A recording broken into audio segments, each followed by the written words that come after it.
where we play Kobold Press's Empire of the Ghouls module. We're actually we're in like the second act of a 3-act play, basically, which is pretty cool. Starting to the second third. That's really neat. And as a reminder to all of you, this is a horror-based stream where we experience the themes of hunger, of darkness, of cannibalism, of the undead, and many, many corpses, skeletons, and themes of gothic horror. And if you're not in the mood for that, that's okay, but this is probably not the stream for you. And also, thank you to Kobold Press, because we are doing a giveaway this episode. We are giving away a VTT pack so that you can run Empire of Ghouls right in Roll20, so you can terrorize and delight all of your friends and send them to bed with terrible nightmares. And yeah, so cool stuff. I love it. So you have to stick around to the middle of the episode where we will open that giveaway, and then you must stay into the end to prove that you are here and to claim your prize. And with that, I am your storyteller this evening, Sage. And I am the Willy Boo at the Willy Boo, fun posting online and having a good time. And for this evening, I bring you LuVon Chromarak, giant lion cat man monk who is fighting on a boat. It's a lot less absurd than it sounds. Hi, I'm Riana. Tonight I will be playing Six Killer, who is a very large Kenku paladin. Also on a boat.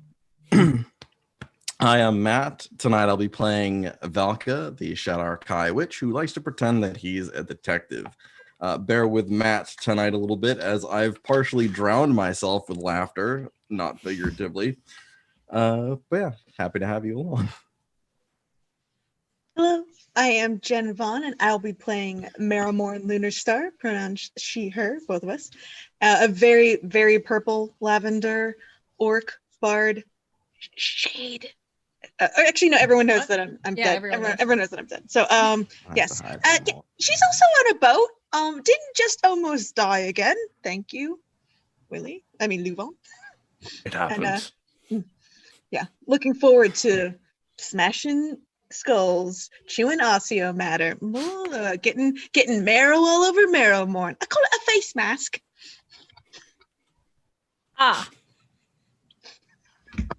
And our special guest this week, joining us for a second week in a row, we have the wonderful...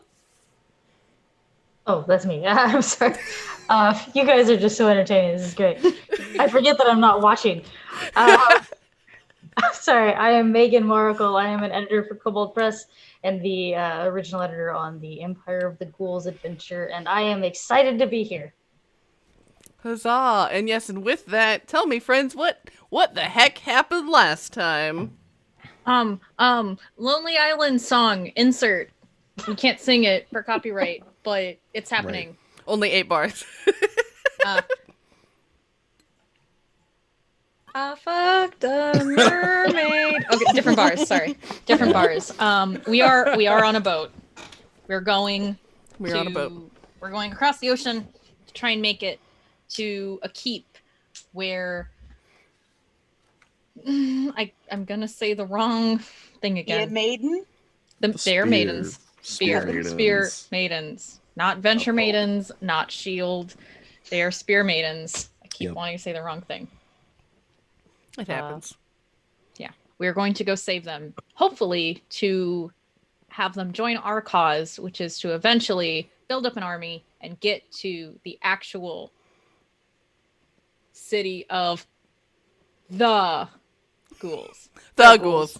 The Ghouls. The Ghouls. The Ghouls. Yes.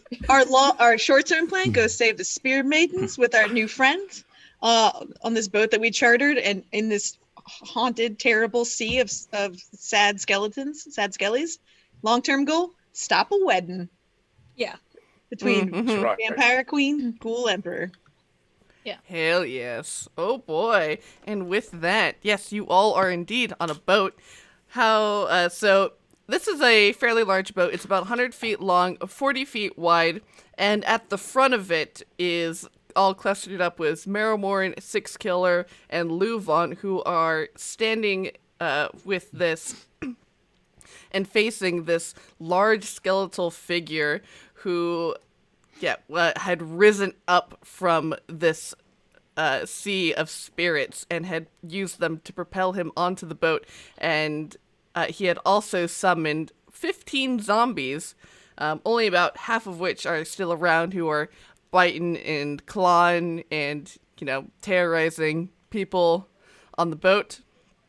And so Valka was sort of off by himself. The crew has been taking shots to sort of help pick out these zombies to keep them from swarming onto you. So currently there are 8 zombies that are still up, and there is this big bad evil guy who, LuVon, Six Killer, and Marrowmorn are all sort of like clustered up with. And with that brings us to the top of the initiative. Six Killer, what would you like to do? Was I wailing on another guy, or there's no one in front of me right now? There is the big bad evil skelly guy who's got a big heckin' staff. All right, I'm gonna try to hit him. I can't do much else but try. So, sorry guys, I was just using Roll20 and everything is so different. Okay.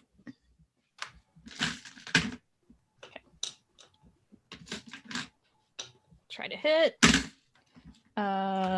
15 hit? Yes, it does.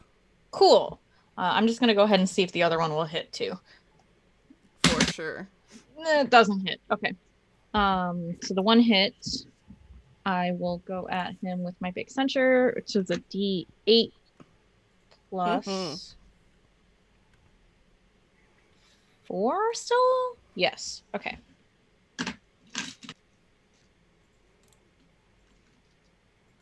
That's percentile.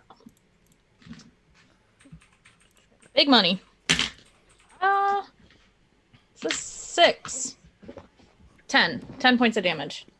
Very cool. All right. And then it is Marrowmorn's turn.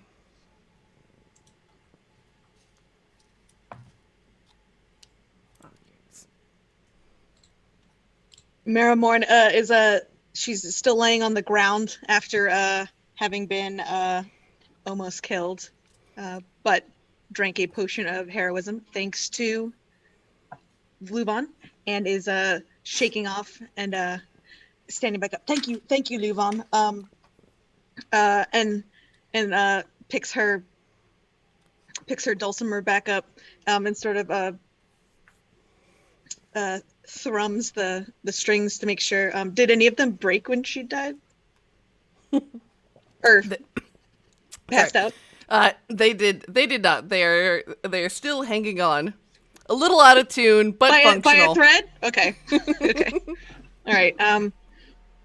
Yeah, Marrowmorn goes, she sort of like breathes in and goes, the touch of death sort of gave me is this a new spell?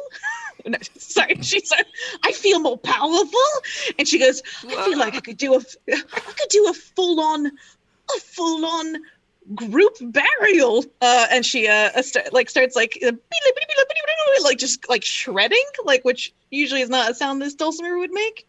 And a 30-foot and the music sort of like radiates out of her like stomach / dulcimer area in a 30-foot cone, and she projects the a phantasmal image of a creature's worst fear. So I'm guessing for these skeletons, it's probably like a bunch of boneless flesh, sort of, Hank, like meat puppets, sort of. Like, come back inside me, baby. You know, like.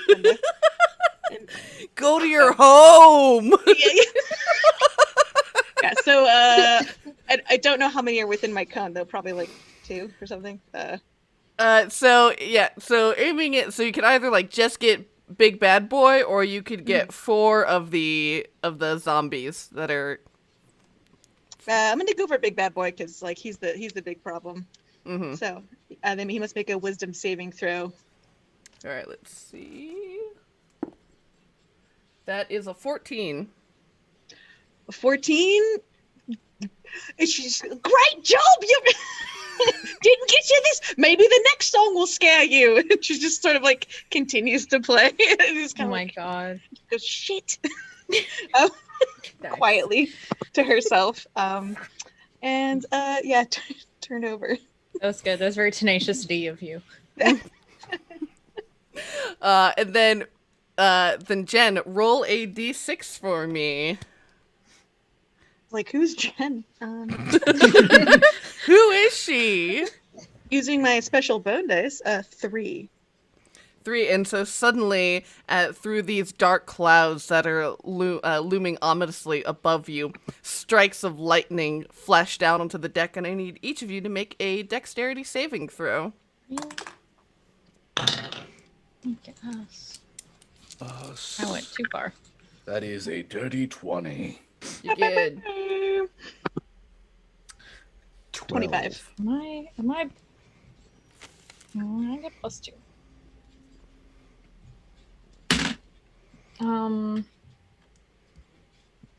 Yeah, 14. All right. Did we all get above 10? Yes. I got Yeah. right at 10. 10 is Does good. that count? Okay. 10 or Stella's higher not is your very number. All right, then you are all able to dodge out of the way of these lightning strikes. And then we have, oh boy, my monsters. All right, big bad meanie boy. He is going to use, let's see, does that recharge? That does not recharge. Unfortunate. He had basically he had stowed his great staff and had pulled out this great sword and is now going at you, LuVon. Remember, he's going to have disadvantage on that because he can still see me because he's a fear to me. He's He's scared. afeared. That is 'Cause a I'm a 17 to hit. I believe that does hit. Let's see. Yeah, that's gonna hit. That's gonna hit hard. So that is 7 slashing damage plus 14 cold damage. Ooh. And then he's definitely not making that one. All right, and then we have, and so these zombies, you see that they are just like barreling after the crew, and you see that one of them is able to get at one of the crew members who appears to be like the cook, who is just like trying to fight them off with a butcher knife, but suddenly becomes overtaken, and you see that they are just digging their nails and like pulling off pieces of flesh and skull out of this cook, who is just becoming just devoured. And then we have LuVon. All right. Well, a little worse for wear, but still at this, boy.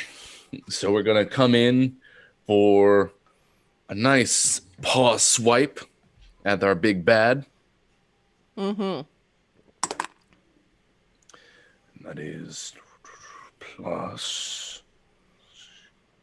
That is 15. That'll do. Yeah, AC is Excellent. 14 for this guy. Very good, very good. So we're hitting him hard with a meaty 6 slashing damage there. Very nice.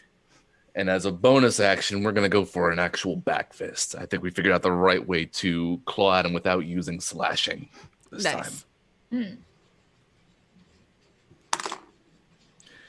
Especially when we're hitting with a 14. That exactly hits. Very good. Scared of this dice tonight. Trying to keep you at the edge of your seat. There we go. And that shall be 7 points of bludgeoning damage. Nice. And I am keeping a stoic position. Straight up. There we are. Very cool. And then Valka.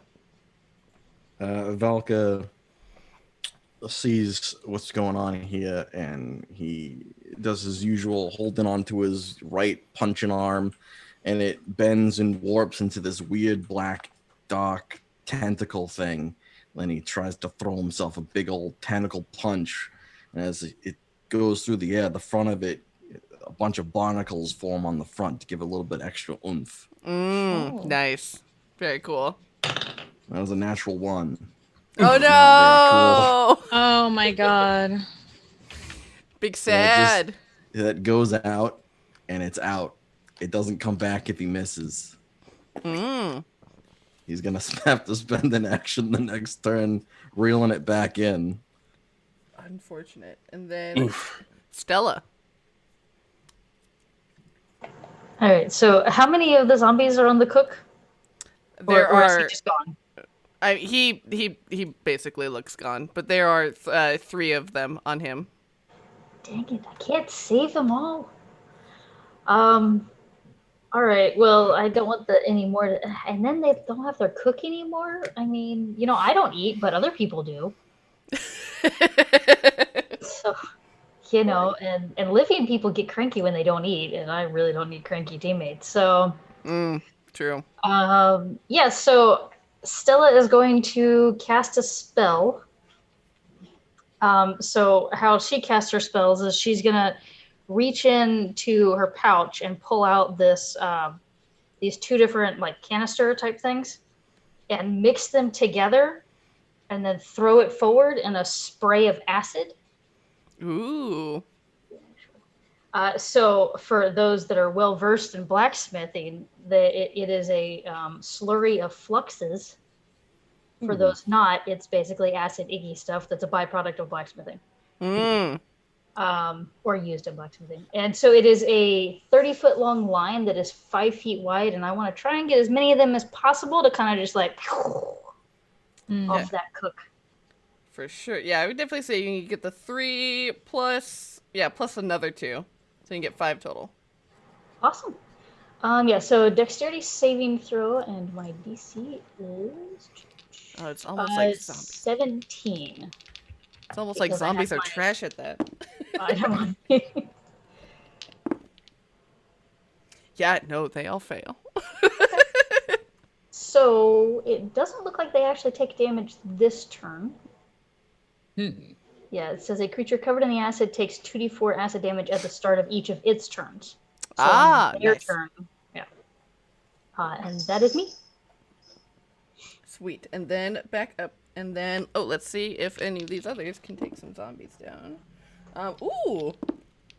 Very nice. And so, there are these 5 that are covered in acid. And so the rest of the crew sort of turns their ire towards the other couple the other 3 who are still up. And they manage to drive them back in, decapitate them, and throw their bodies overboard. So you have just these 5 that are coated in the acid who will take damage on their next turn. Yay, go crew! Hell yeah! No. They're all yelling for Kevin! Oh, not Kevin! He has Rest a good in peace, story. Kevin. And then 6 killer. I want to try and use Thunderous Smite. Nice. Where is it? Ba-blam! Okay. Let's try.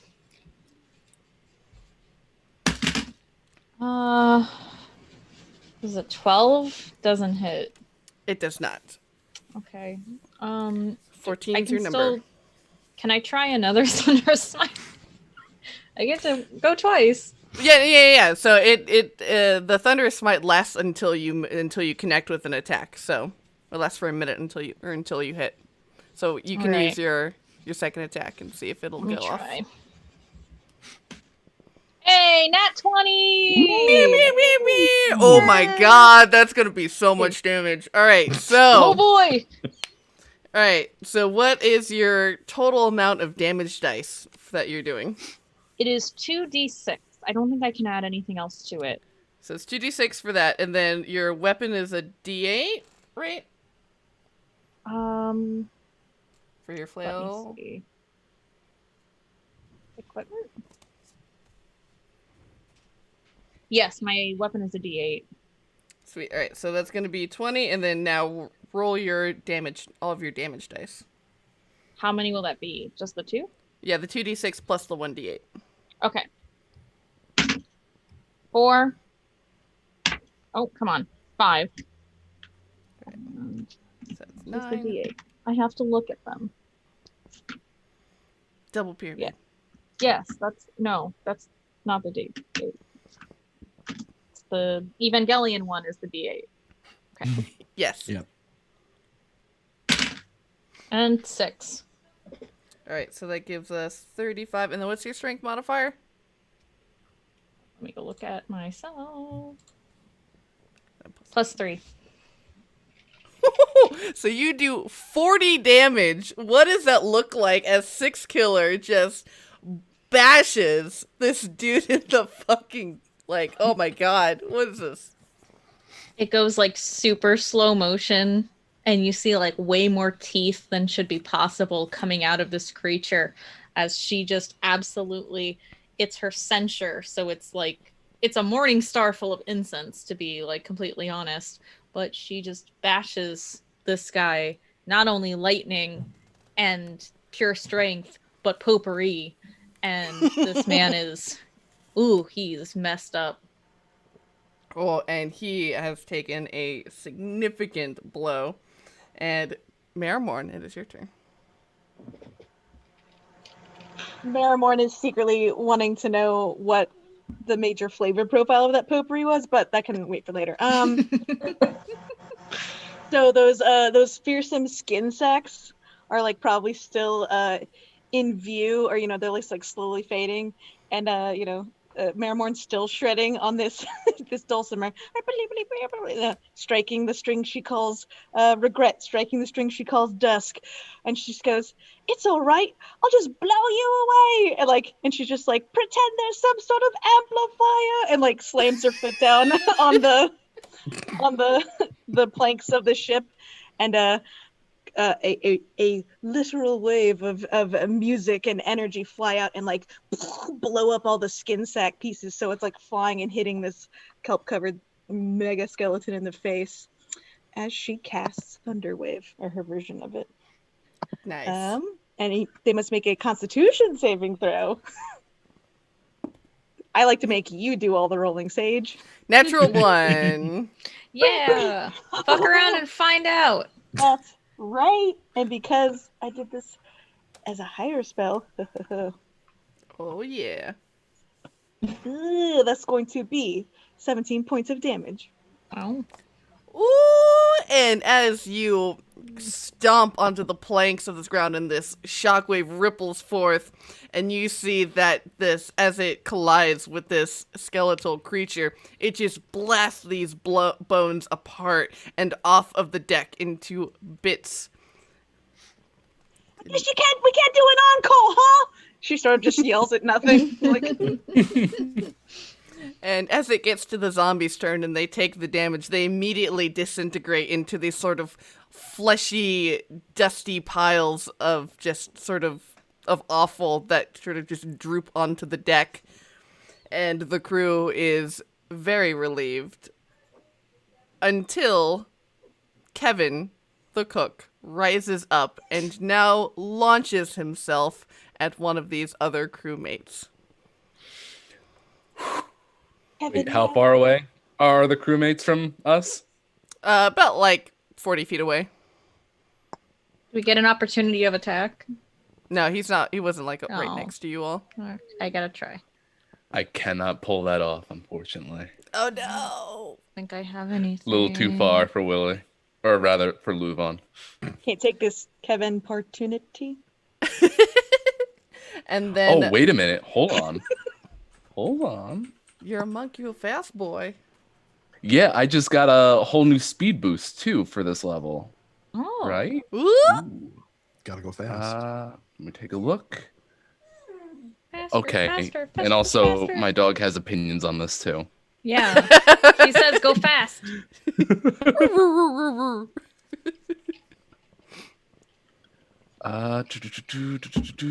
Which path are you on? Your speed increases by 15 feet. 45. All right. So I can't do what I was going to do as a cool reaction because it's a little too far. But would you grant me running over there? Just booking the help. Well, it is your turn, so you may do as you please. Excellent. Yeah, then we're just gonna step of the wind, get over there and punch Kevin right in the jaw. Bite on this. Hua, hua.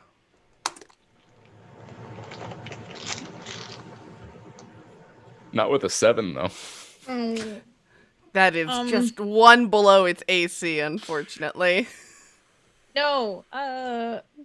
Is there anything I can do? Probably fucking not. Does one of you have inspiration to give LuVon a reroll? Sadly, no. I don't think I have inspiration. If I did, I lost it somewhere. I think you might have spent it. Oh, don't we all? Yeah, I'd spent all my bardic inspiration. So. Do you not get a second attack, LuVon? So my bonus action was used to kind of just like boost over there thanks to Step of the Wind. I don't think I have extra attack, do I? Monks get it at 5th level because they're a fighty class, a full fighty class. Yeah. Willy, Oh, you look can at also that. lie. Willy, you can lie. Like that's an option. Yeah, Willy, this is a horror show, so Yeah, we're you allowed can to be lie. terrible. Yeah. Yeah. I thought we're supposed to feel helpless. This time I did get an 8 because my die are really threatening me now. Damn. All right.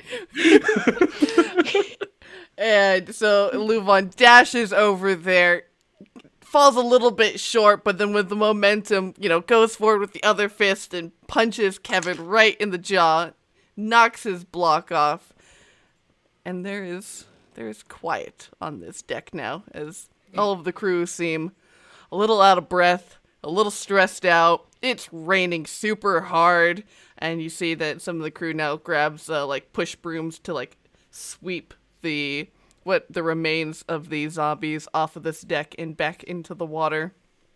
The so-called water that is the sort of just mass of spirits who sort of softly call out to you as you continue sailing towards this large island. Valka's doing that motion where he's like, it's like if you're pulling up like a rope or like a garden hose and you're doing like that loop thing, except it's his arm. And he's bringing it back into the shoulder. Like a winch. Where's our captain? Where was he? Oh, you saw Secret. He was running around on the back of his dog Shiloh as he was with a small hammer and was clocking them. Okay, just making sure. Sorry. Accountability. The dog needs to be all right. Valka, Gray One. Yeah. Need help with arm? Yes. Yeah, if you don't mind. I think that it's still a little bit over there. This something can heal or no? Oh yeah, if you just like keep pushing it in the socket, it'll all get in there. It's like almost like a spring that's just been like stretched out a little bit too much. You just gotta pack it in there. It'll be Slinky. Yeah. Interesting. She will help pick his arm up. Thank you. It's probably like slick and gross and like weird because it's a flesh tentacle not from the ocean. Yeah. And it's covered in barnacles. And once you get it like into his shoulder, it's just like, oh, thank you. And it like clicks in place. And it's like, as soon as like the camera cuts to like a new angle, it's just an arm again. I think there are certain textures that fiction are able to create that, yeah, God didn't intend. So way to go. Do you mean Rugalon or? I mean like all of them. Like all of the gods didn't intend this. And it's pretty impressive. It's kind of like a fever dream, but it's real and it can hurt you. Yes. Many have said this about life. Yeah. A lot of people say that about the Shadowfell too. And and he looks around. It's still like black and white right now, right? Mm-hmm. Yeah. Everything like, is. Yeah. Go ahead. He's like, yeah, and we're kind of close to it. We're kind of like in the in-between right now, which is why it looks like this right now. And I think that's why you look the way you do right now. You're kind of losing a lot of your color. But don't worry, Valka's here. We'll get through it. Six killer black. Just all black. Kenku black. What color? Well,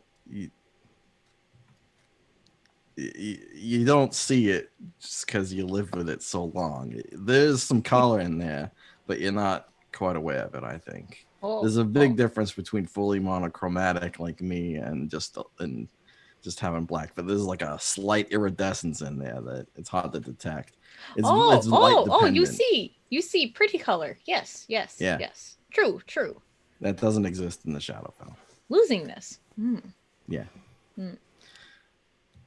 Yeah, and as you all continue sailing, and this sort of grayness and this desaturation just sort of absorbs you as you continue sailing in further into the Shadowfell, and as you get past the sort of entrance of this portal into this different plane, you see that it almost sort of swallows you up, and as you can look back towards where you came from, and everything is just awash with gray, and everything looks sharper and shadows look longer as this rain continues to pour down and slowly turns to hail, and you see the little plinks of ice begin to hit the deck of the ship.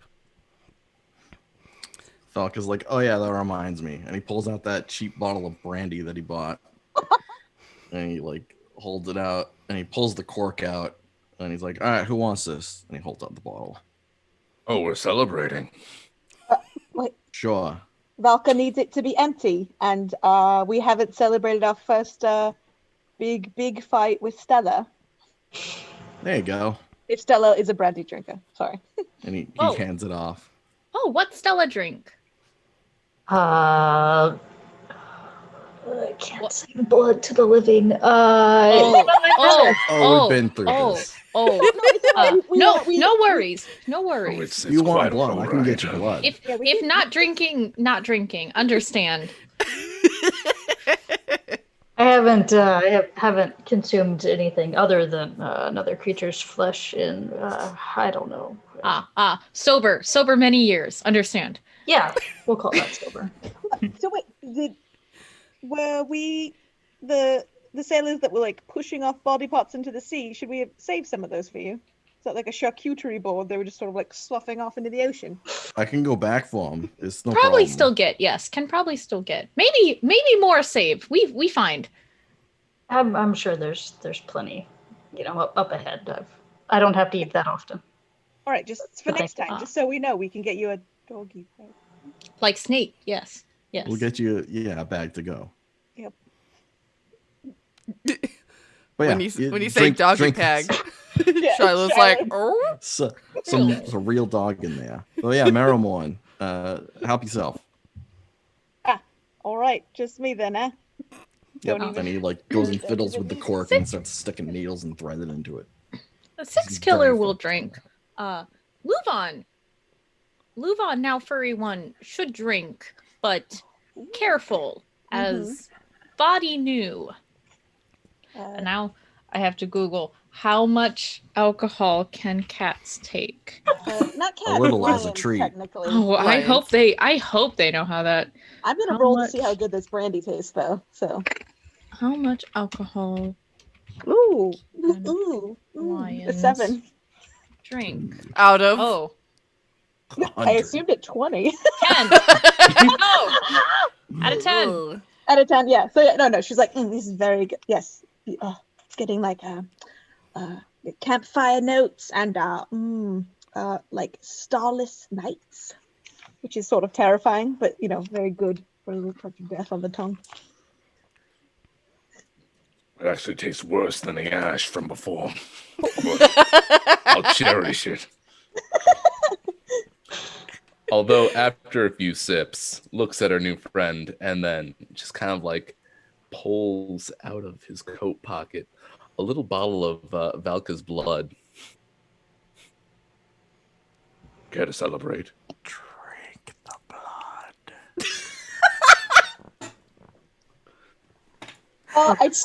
No pressure. I know. Marrowmorn makes eye contact with Stella and goes, "It was given with consent."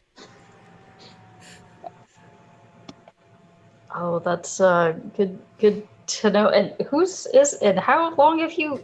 I don't think I want to know. You know what? Hestia said, enjoy your time. Help them Like out. Klingon blood wine. Understand what it feels like. Believe me. And Valka is a good friend for trying to help out. So I'd like to extend the favor forward, as it were. Oh, I appreciate that. I'm a little more flesh than blood, but yeah, blood's fine. That's enjoyable. I will. I appreciate the gift. Thank you. Marrowmorn is watching with the biggest eyes, going, "Oh, she's a blood snob. Okay, I get it. It's not fresh enough, or I don't like the tannins in the blood. Yeah, okay. These platelets really like they land on it and they just sit there. Okay, all right. It's good to know. It's all good to know. I've never known. Oh, it's more of raw flesh rather than just blood, you know. But sure, yeah. She'll take a sip, a polite sip. You know, the kind of, you know, your friend's mom made you something, and you're like, yeah, thanks. You're so great. Thank you. It tastes like Jägermeister. Oh my. Wonderful. You guys are the best. Oh my goodness. Guys, I can't find information on lions getting drunk. The only thing I can see is there is a type of bird called the Bohemian waxwing that like just straight up gets drunk. I mean, dogs can process alcohol faster than humans, so I don't know. I'll eat a fermented pumpkin. Tree shrews. Tree shrews drink every night? Fermented crab apples, right? Wow. All right. Are we in the movie take a rest, or should Marrowmorn and Six Killer get to healing people? Yeah, so you all are basically you're on like the second day of this 2-day ship journey, and you all are free to spend the day however you like.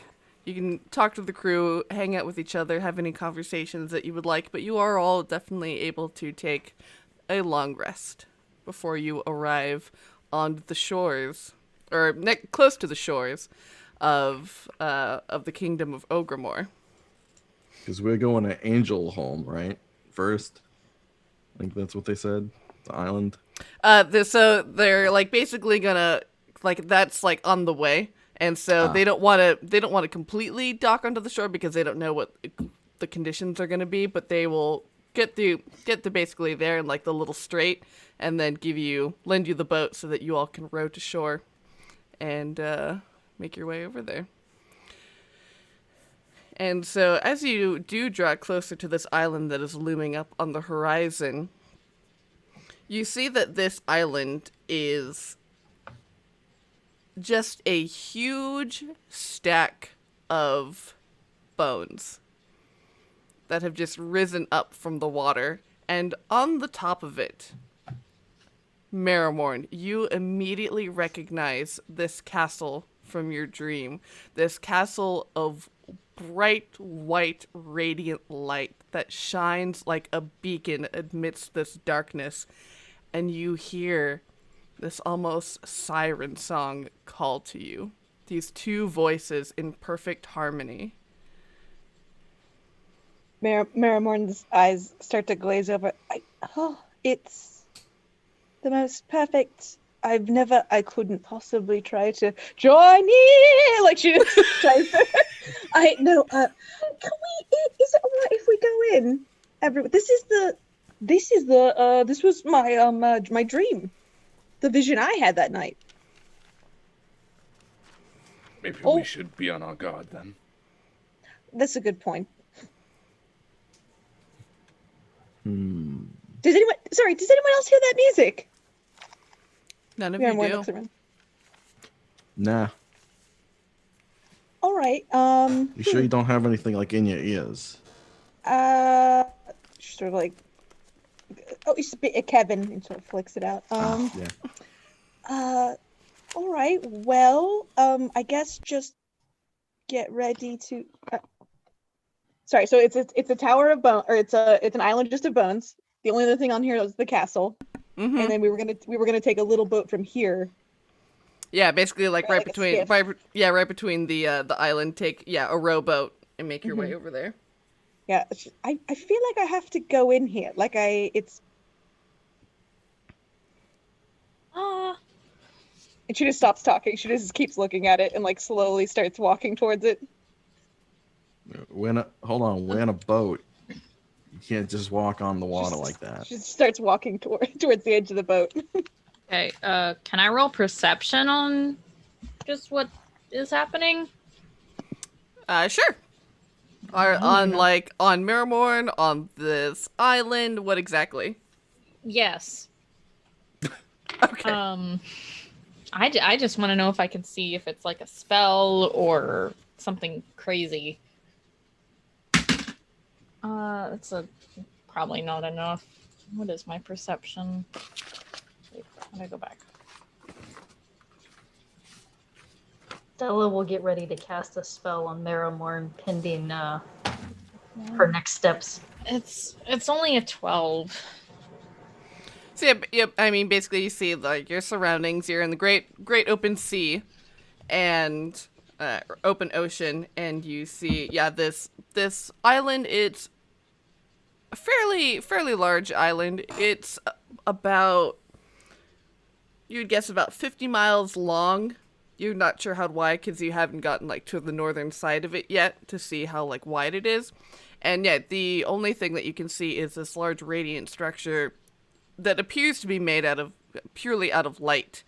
You're not exactly sure what would make that, what would be able to make that possible. And yeah, you see just Marrowmorn just completely sort of drawn to it.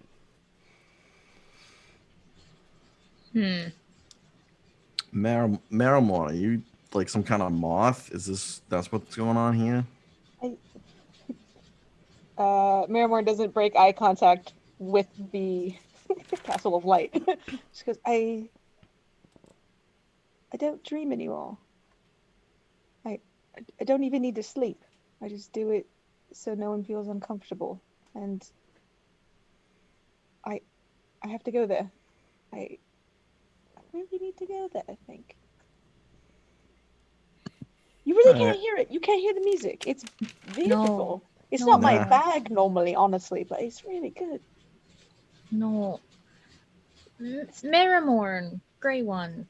Or, gray one. Marrowmorn singing You're all one. gray ones. I mean, you're all gray. Let's be real. All of you are pretty gray.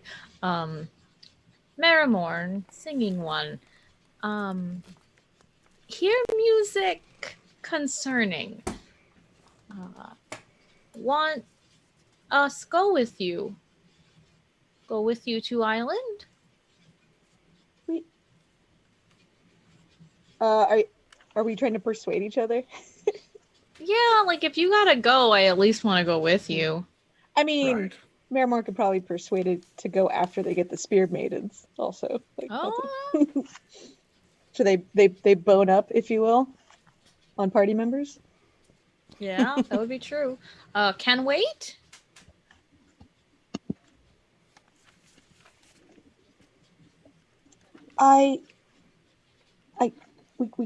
We can. If Marrowmorn can wait, yes. Yeah. Okay. Yeah. Sure. Yeah. She's like sort of like itching a little bit, just like on her skin, like. Sure. Yes. Fine. That's fine. Mm-hmm. Oh, okay. Marrowmorn, okay?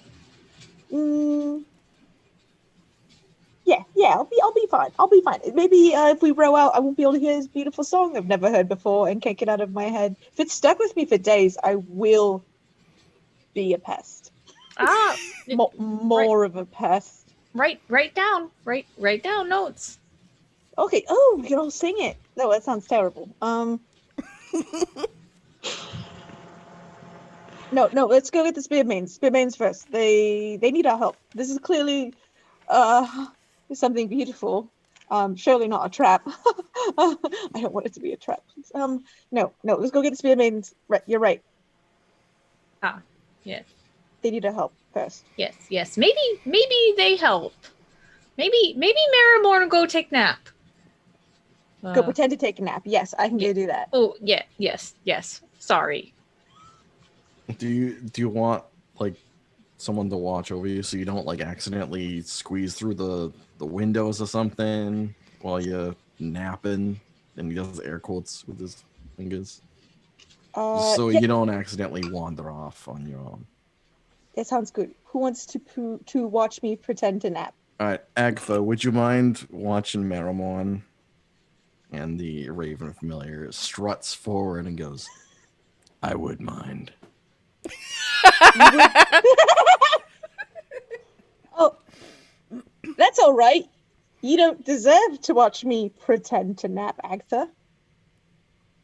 There's a little reverse psychology.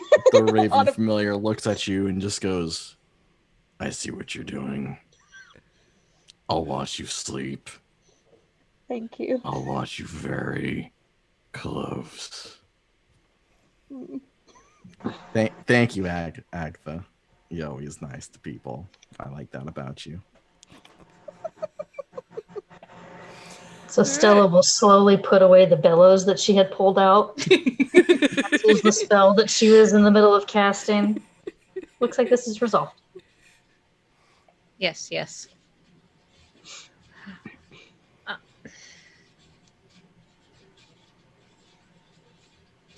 Singularly, you're looking like you're having some emotions.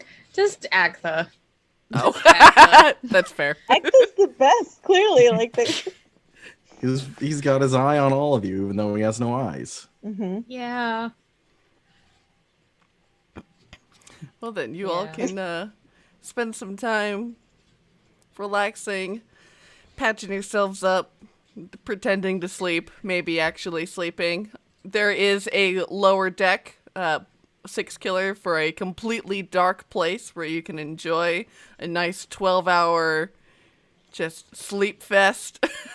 I mean, unfortunately, it will be as long as anyone let her. So maybe it's better if she doesn't.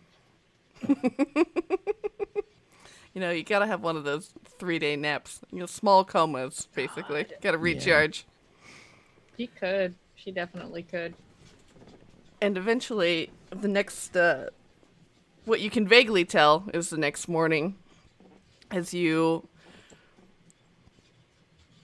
begin to see the sun come up, and slowly the air and the particles around you in your clothing become slowly more and more saturated as you sail back into the material plane. And you see this large island completely composed of bones sit there.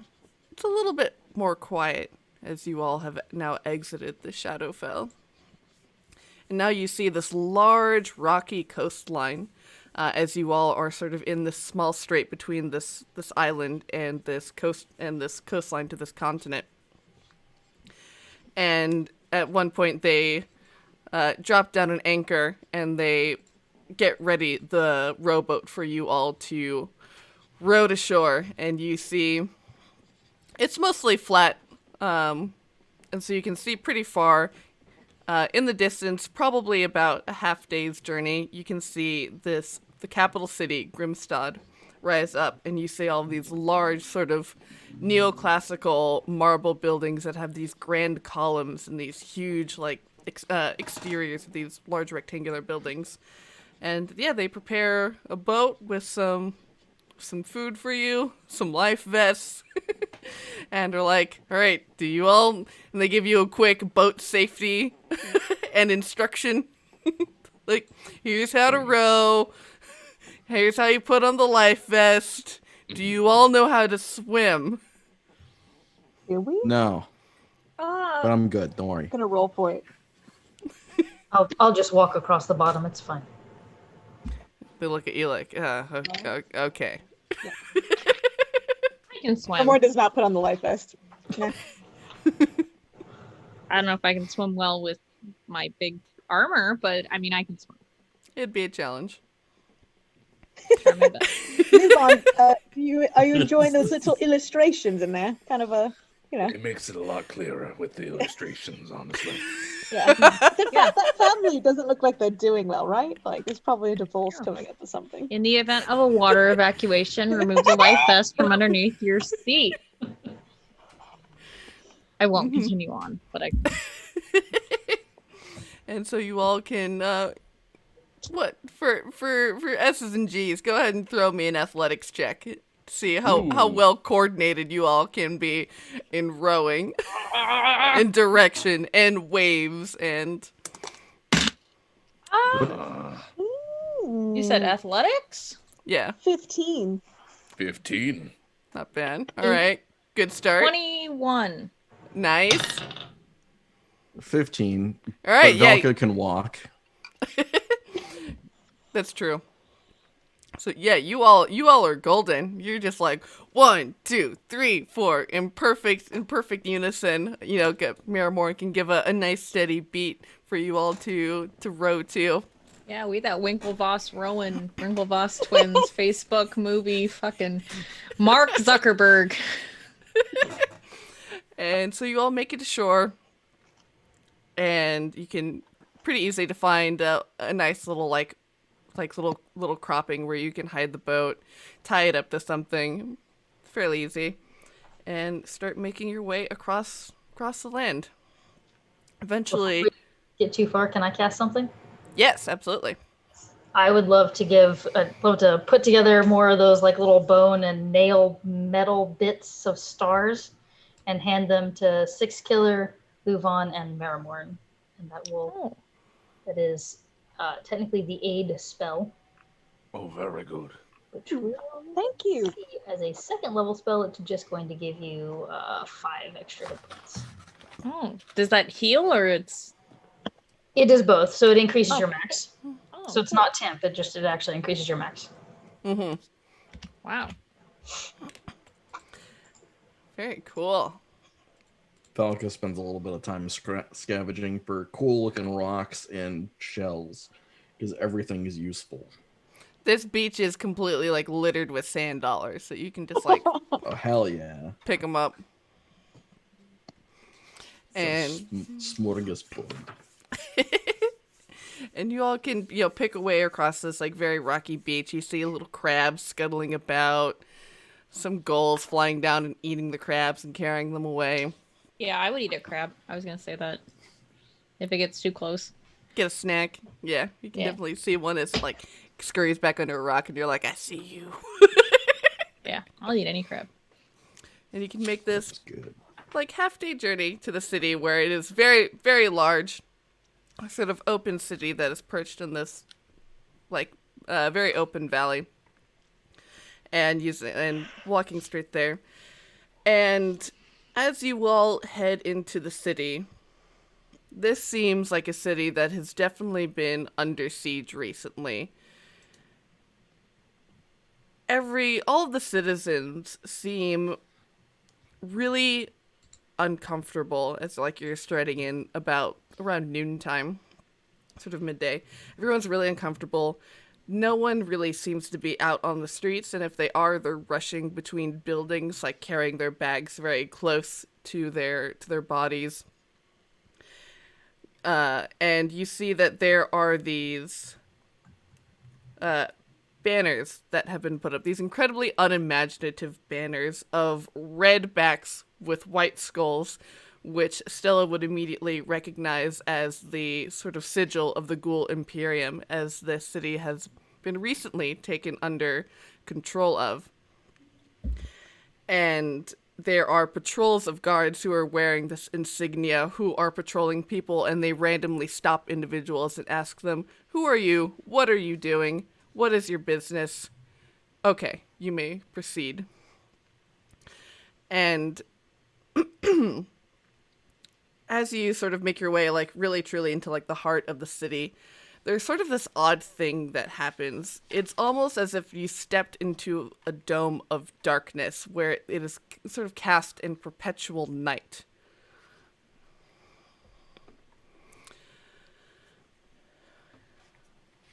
Can't hear you, Marrowmorn. Can we see each other, or is it just like You can see each other. It's like as if it was like 2 or 3 in the morning, even though it's like around noon. And seated in the highest point in the city, at the very center of it, you see this large castle that is completely made of what appears to be like ice, maybe? Of this black ice. That's the same one from my vision, right? Mm-hmm. Which, yeah, Six Killer immediately recognizes of, oh yes, this is definitely where the Spear Maidens of Hope were taken. Nice. That's not a good building medium. What are they thinking? Crazy. So, how would you all like to approach getting into this castle? I watched enough speedruns to know we have to like backtrack to like a rock and then hit it a bunch of times and then we'll fly into it. You gotta clip through the terrain. Yeah, we'll clip through the terrain and we'll probably load into the final boss. So if you're all ready for that.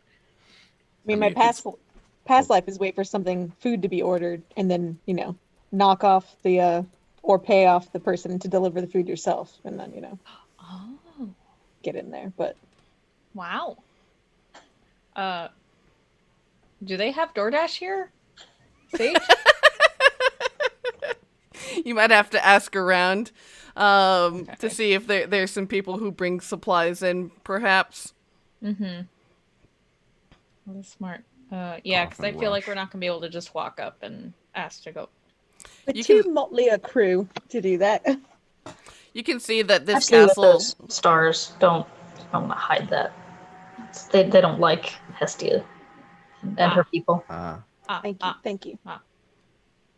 Yeah, you would all recall that this is the castle that they claimed, this is the capital that they claimed before defecting from the Ghoul Imperium.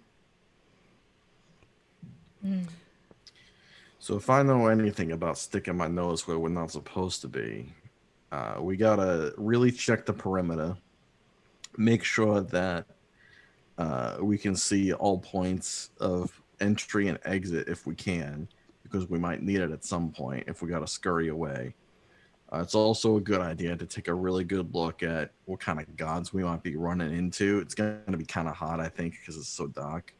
But the more information we know, the better off we're going to be. I don't know how quiet we're going to be if it comes down to that. I'm not exactly the most quiet and stealthy kind of person. But yeah, the big thing is the more information we can have before we get in there, the better. Yeah, I agree. Let's go question some people. Yeah, before we storm this black ice castle. Y'all want to take like an hour to like check the perimeter and everything? I guess, yeah. Who goes into that building? Who comes out to that building? Do people get arrested in this town? So on and so forth. Are y'all gonna try? Do they have DoorDash?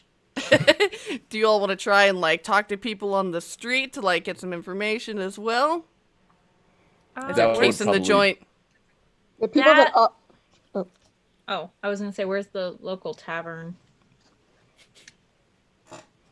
You saw as you were walking in that there has only been one tavern that you have seen in this city, in this huge city, called the Hungry Wolf.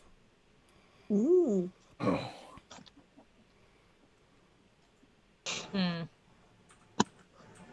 And do we see a lot of people walking around wearing like Ghoul Imperium uniforms?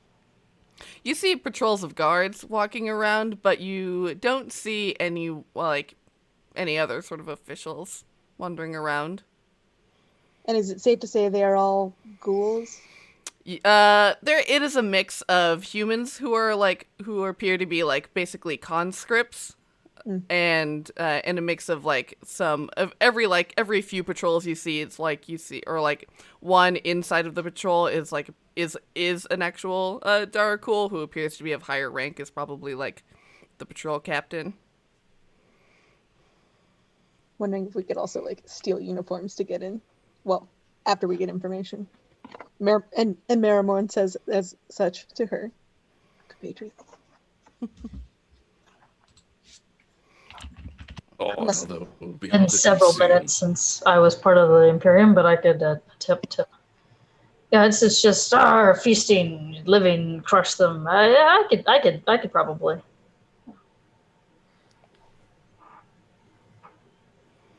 All right. The Hungry Wolf first? Do we want to split the party? Yeah, do we want to split up, see what we can find individually? There's power in individuals. Let's do it. Team case All of right. joint. Team Let's talk. test the fates. All right. Who's wait, are we all splitting up one by one or two groups? probably two groups? Okay. Seems like. All right. Who's gonna be on team case the joint? I'm not so good at talking, so leave me to case in the joint. Anyone going with And I'll Valka? be alone. And I was trying to think. Six Killer will go. The Okay. Six Killer's not good at talking either. Let's be real. Marrowmorn will be on Team Talks a lot. All right. So we've got LuVon, Marrowmorn, and Stella going to talk to people. I don't know. So when Stella's looking around at the interactions between the living and the not living here, does it look like people talk less, like they're less willing to be open? Because Stella's obviously a Darkul, so she doesn't want to like hinder our information gathering by following Marrowmorn around. It definitely, every time that people who just appear to be regular citizens, every time they see one of these patrols or encounter like a random Darkul like on the street, they like make a point to like cross the street, or they avert their eyes, and they like try very purposefully to like not engage. Okay. Then Stella will actually just ask Marrowmorn, would you like me here to look tough, or should I just not? I don't want to scare people if you don't want me to scare them. Marrowmorn also looks at LuVon. Come with us. How are you feeling, LuVon? Could always intimidate. That's certainly a direction we could take. Yep. Team talk, then intimidate. Yeah. Mhm. Team talk, tough. The 3 T's. Let's do it. Come with us, Stella. Team good cop, team bad cop. Okay, let's do I it. like it. Team dead cop, team dead cop. Sorry, that came out weird, but I like it. Oh, it's good. It's perfect. All right, let's go with team case of. Okay, no, I did unmute. Okay, yeah, let's go team case of joint first. Okay. So, Six Killer, we should do this in probably the least conspicuous way possible. So I think given where we are right now, we should turn into crabs. Yes, this makes sense. Yeah. He hands you a shell and he's like, all right, just attune to that. And we can both turn into crabs for about 2 hours and no one will suspect anything. No side effects. Yes? No side effects. You might like being a crab, but that's probably the worst thing that'll happen. Okay. Yeah, I'll become a crab. Yeah. So this is a carry over the beast. You can use an action to turn into any tiny beast for 2 hours. It cannot have fly speed. And Oh, that's why I crabs are could tiny just be a beasts. bird. Okay. Yeah. Yes. All right. I gotta look up Crab Rave and play it while we're doing this. Everybody look up Crab Rave and play it. I had a Armor slightly class different is mean 11. in my head, but yeah, we can go with Oh, Crab really? Rave. What was it mean? We can It's time for breathe air crabs. and water. And we have Nice. blind sight up to 30 feet. Wow. Yeah, because we're so small. So yeah, we're gonna crab walk our way in here and case the joint as crabs. All right, so this is gonna take a while because you move very slowly. Or what is your speed? 20 feet, actually. Okay, so it's a little bit slower than you're used to, and you gotta scurry your legs a lot more. It takes a little minute, to get used to having 8 legs and big pinchy claws and moving sideways, and you're just like, as you all kind of become accustomed to your new exoskeletons. Okay. And so as you are examining sort of the circumference of this castle, you can tell that it's completely walled in. At the center, there is a couple of structures. One is the main fortress, and you can tell that there is what appears to be like a stable on one side. There is one main gate in and out. You can see that there are patrols, or that are every once in a while, a wagon will come in with supplies, and like empty wagons will head back out. The walls are all battlements, and you can tell that there is always a patrol that go on that basically pace the east and the west side of these battlements that will like rotate, you think, like about every half hour. And you can tell that, like every 50 feet there's a guard tower where you can see a large bell. And it's about halfway through your pacing around the circumference when suddenly, like all of you here, after you've spent some time in the city, these bells that just echo throughout this sort of flat plain and are just so unbearably loud. You can tell that there are 3 sets of 8 rings.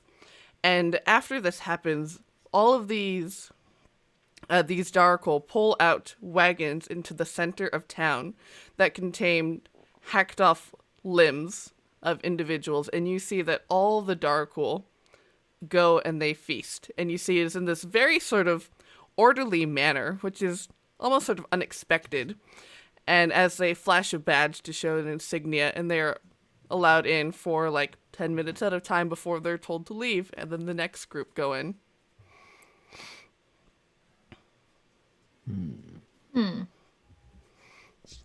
And as you Stop. and as you all are, continuing to scuttle about around the circumference of the outside, you actually find sort of like a cave-like structure, like a hole that like sort of digs in, perhaps underneath the wall. Would you all like to head in there, or do you want to keep going? I will move my eye stalks inquisitively towards Six Killer. Six Killer will raise her claws and gesture forward. I'll nod my eye stalks and we'll sideways walk into the cave. 1 click for yes, 2 clicks for no. And so you all can head into there, and you see that this is this dug out tunnel that leads underneath the wall and ends in a wooden door. And with the distance that you have to go, you can see that this probably goes on to a door that leads into one of like the guard towers. Very useful. The cave is about like humanoid size, right? It's not just for crabs. Yes. Definitely can fit humanoids. You have to like Six Killer in her normal height would definitely have to stoop, and so it would make her move a little bit more slowly. But yeah. All right. Valka will scratch some notes in witch script at like the front of the cave entrance, which is a script only he can see and read. Basically saying, all right, this is the cave. Neat. And so yeah, you all can scuttle back out and finish your sort of patrol around the circumference. And as you scuttle around the outside, you can tell that the only entrance is at that front gate, where there is also like a smaller door for pedestrians to enter through. That appears to remain locked. You see that there is always a guard that is there, asking people, who are you? What is your business? And asking them some questions before they allow them in. Like, lower the drawbridge and allow them in, or lower the gate. And now that you are so close to this castle, you can see not only is it completely made out of black ice, but there are actually appear to be individuals who are frozen within that ice. Who are they? They appear to be like warriors who are sort of in various states of decay, who are sort of preserved in this ice, but they appear to be wearing this like very this battle regalia throughout history, reaching back a couple thousand years. Okay.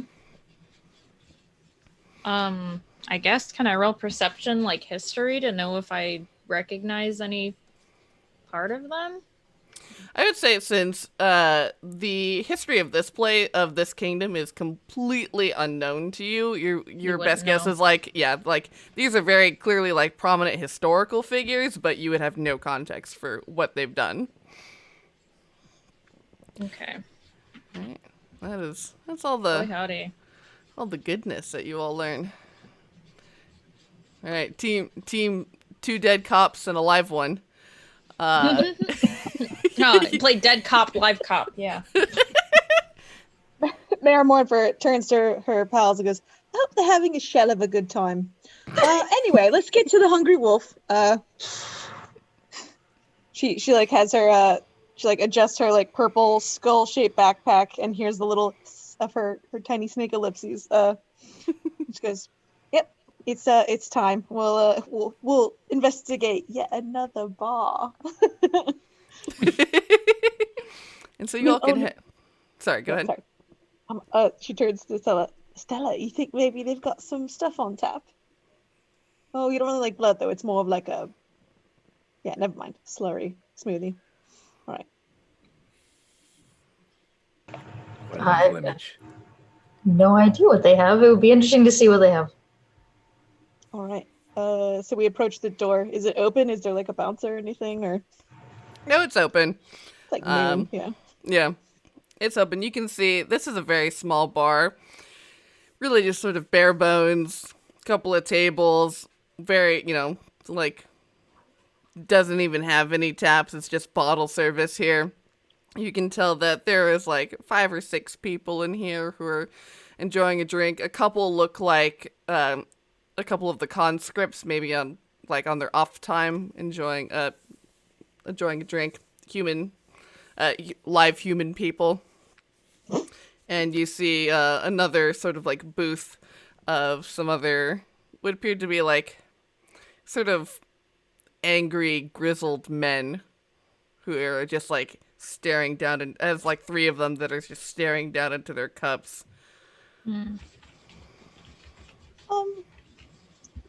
Marrowmorn turns to LuVon and Stella. Should we try the humans first? Might be a good move. Yeah, I mean, I feel like if we talk to these chaps, we have to give them a free drink, but then they'll want to know why. Oh, what's our cover? Are we part of like a marketing scheme or something? And that's why we need to get, like, we need a reason. We can't just be like, just tourists, we can be tourists. We could be tourists. Honestly, I haven't thought this far yet. I mean, I kind of was hoping something genius would come out.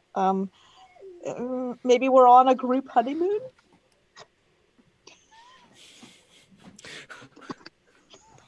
A lion and you know what? I'm whatever. As Thea said, there'll be a A blacksmith. lion, a witch, and a wardrobe maker. There we go. All right. Good night, witch is a everybody. crab. It was really nice to see you all. And catch us every Friday. Almost made it the full 2 hours this time. Did we?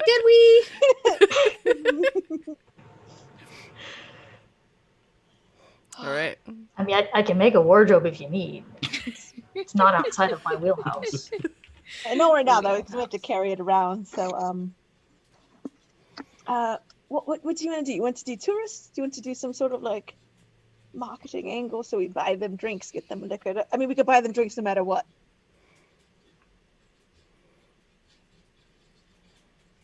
Well, Willy hasn't thought this far through. What if we were to just straight shoot?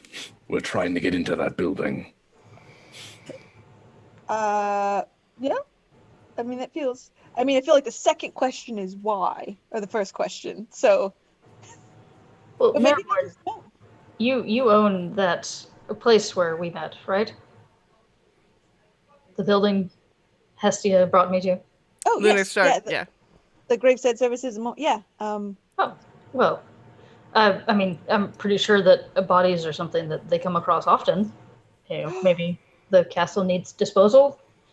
Yes, yeah. Oh, Services? Marrowmorn like pulls her backpack out and rivals. She's like, I've got all this literature too. So, all right, Stella. Yeah, okay. They'll know exactly who I am and where I live. Perfect. I didn't mean it like that. Sorry. No, no, but yeah, no. Let's do that. Let's do be like we're yeah. We heard we were there to remove some bodies that they wait, but don't they? Oh, they don't eat all of them, especially the ones that are not very good. Okay, wait. What? I'm sorry. Just quick moment. What's the scale? The scale of tasty and not tasty? Yeah. Well, generally, zombies are well, see, with human warfare, you have horses with wagons full of things like corn and wheat and all of that. For the ghouls, they just bring zombies, but the zombies are not very palatable, not Right. the tastiest, so we prefer them fresh. So the less okay. fresh, the less palatable. All right. So yeah, we're removing some zombies. Okay, I just wanted to know what kind of, I don't want to lie, right? Because they're going to be able to. Yeah. I'm just thinking about zombies as being like a piece of candy that just rolls across the floor, gathering dust, and then someone just popping them. Okay, all right. We approach the humans. They sort of groggily lift their heads and go, "That's weird. You all don't look like... What are you... who are you?" Marrowmorn smiles ever so brightly at them. Hello, I'm with Lunar Star Graveside Services and more. We're trying to get into that big old thick building up there to do some disposal services to conduct them. Do you know, is there a service entrance we should use, or just straight up the front? I'm not used to dealing with castles quite this big. My clients are a little bit usually like. Yeah, so you're working for the Imperium then. They it's like they're like trying to get a bad taste out of their mouth. So they kind of like smack their lips. I'm pretty sure you just go to the front gates and tell them what you're there for. All right. You don't work for the Imperium? I mean, we don't work with freelancers, like we do a little bit of this, a little bit of that. They kind of give you the slow nod as they like take a once over of you. No, the city was taken under siege and captured by those fucking assholes. Ugh. Man. And they kind of look over to the conscripts, and then they lean in and whisper to you all.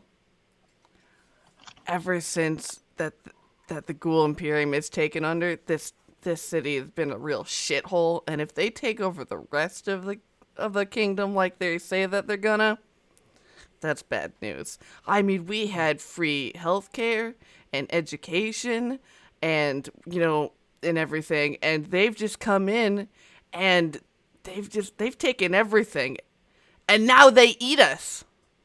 What the fuck? And then as they get a little louder, and then they quiet back down again. Why? I'm assuming it was too expensive to leave. Is this Sweden, Vermont? Where are we again? Oh my god.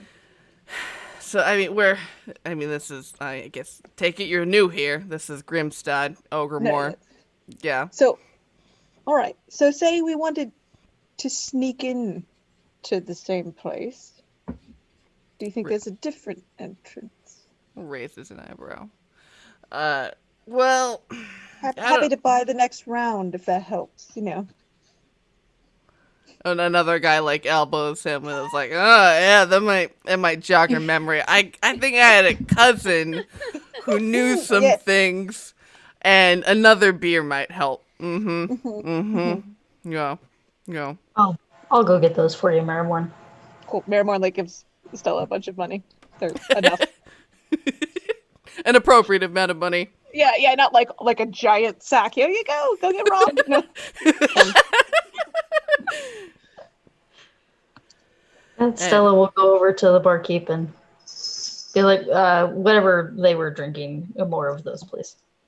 They'll fix you up with a tray to carry them over, and with one for each of you as well, as they assume.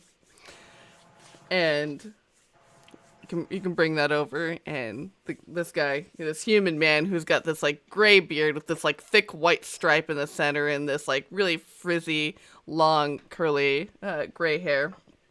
And he's got like what appears to be like the scar of a bite mark on his cheek. And he says, well, all right. Takes a huge swig of beer. So there are people who, they go and bring in supplies and stuff. And so I've got a cousin. If you're looking to infiltrate the castle to disrupt some processes in there, anything that's to mess with these fuckers is okay with me. Yeah, I mean, I couldn't say that's what we're doing because we're really here for one thing. But if that is what we were doing, yes. So there's a side entrance. I mean, there's the main gate where they like have the one that opens the cart, and then there's like the small door for people not in carts to get through. Perfect. That's Perfect. the only way in and out, as far as I know. Small door, no cart.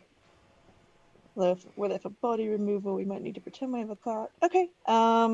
Is there like have you seen some sort of official seals or anything on paperwork for people that are doing things for the Imperium?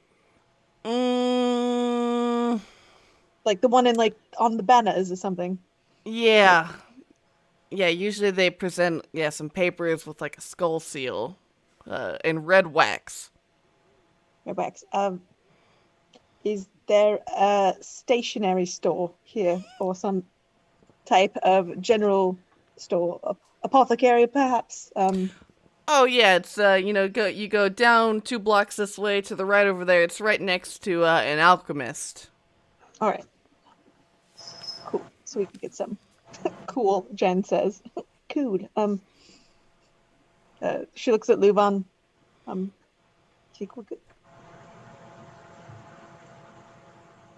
You've been very helpful, thank you.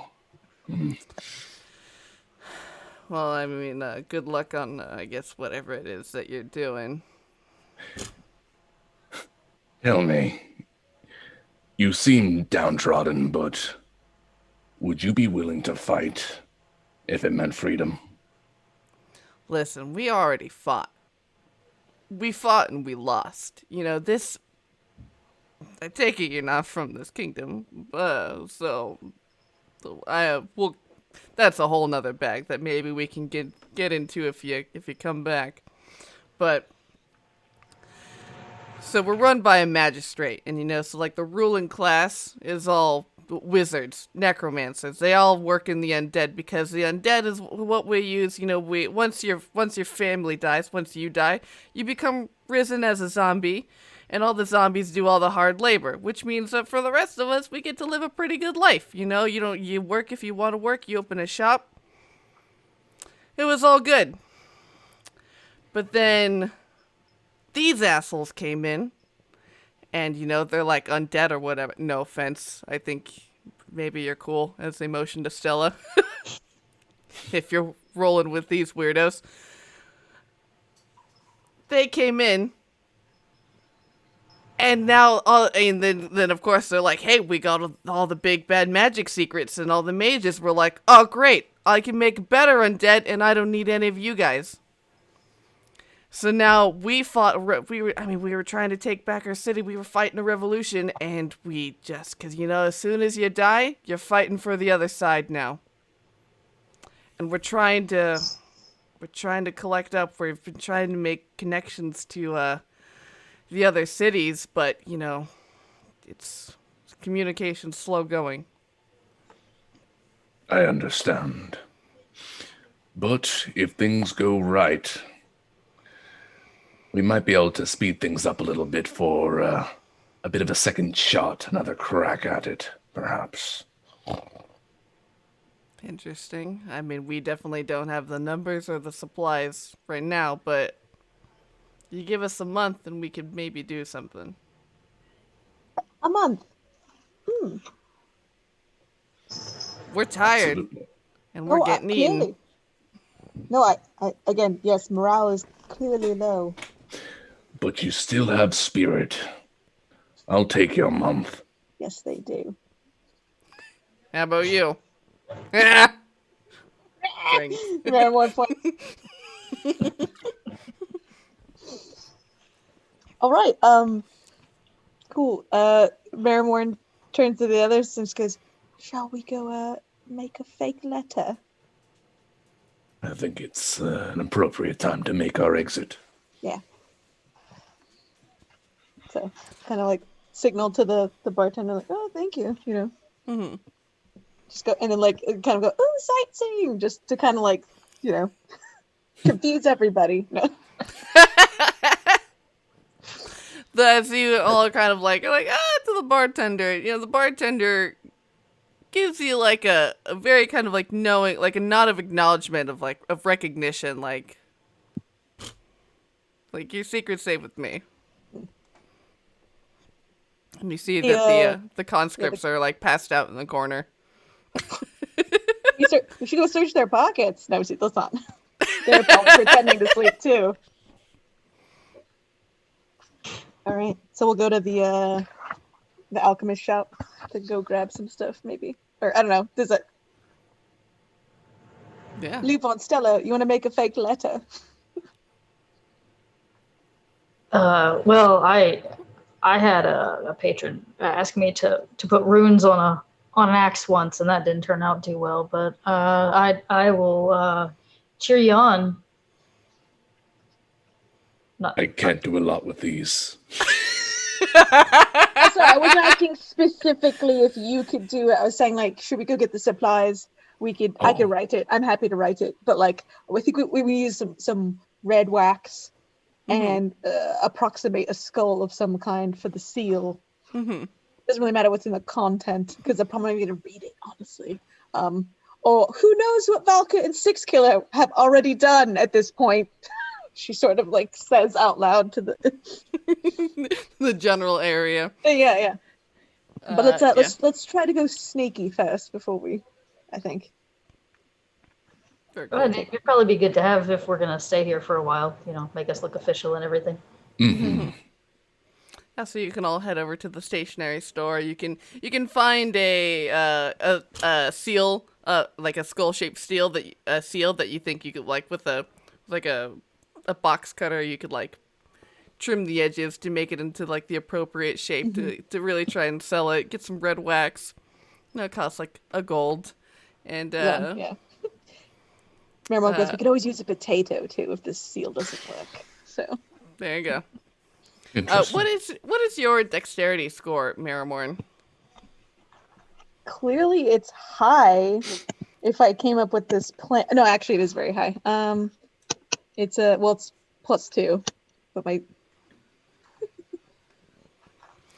So yeah, you feel very confident that you can make a pretty decent forgery, having had to make your own paperwork and signs and seal with official letterhead. You think you could do a good job?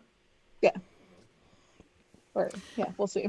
Yeah, and so about an hour goes by, and you all can reconvene, having made a. What does your letter say that you that you write? Oh, it's definitely going to sound official. To whom it may concern.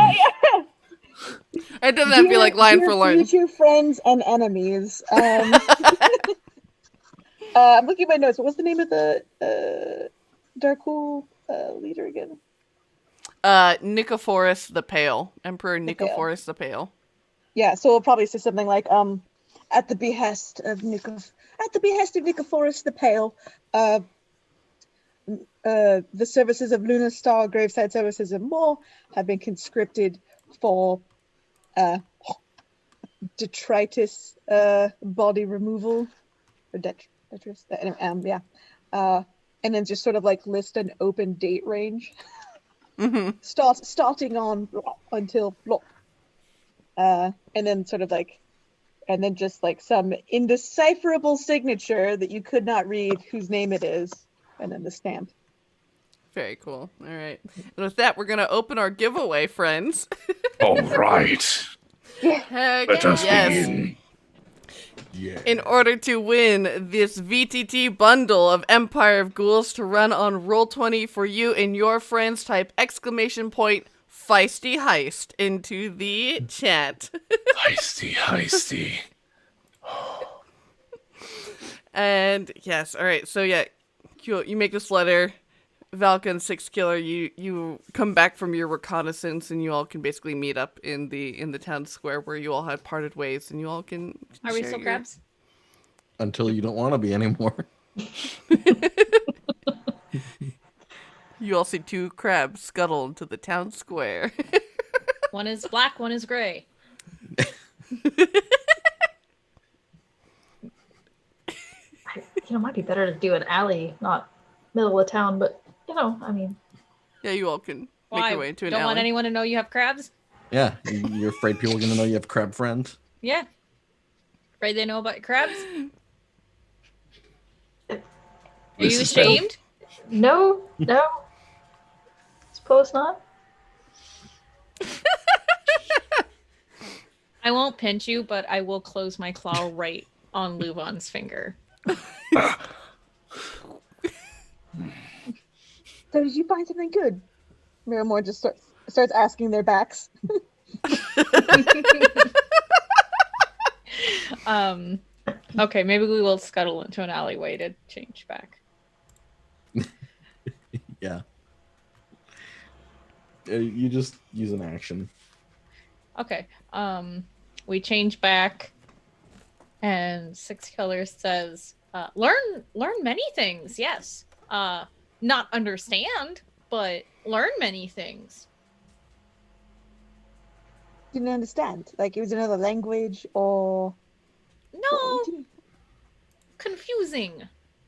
Valka help, yes?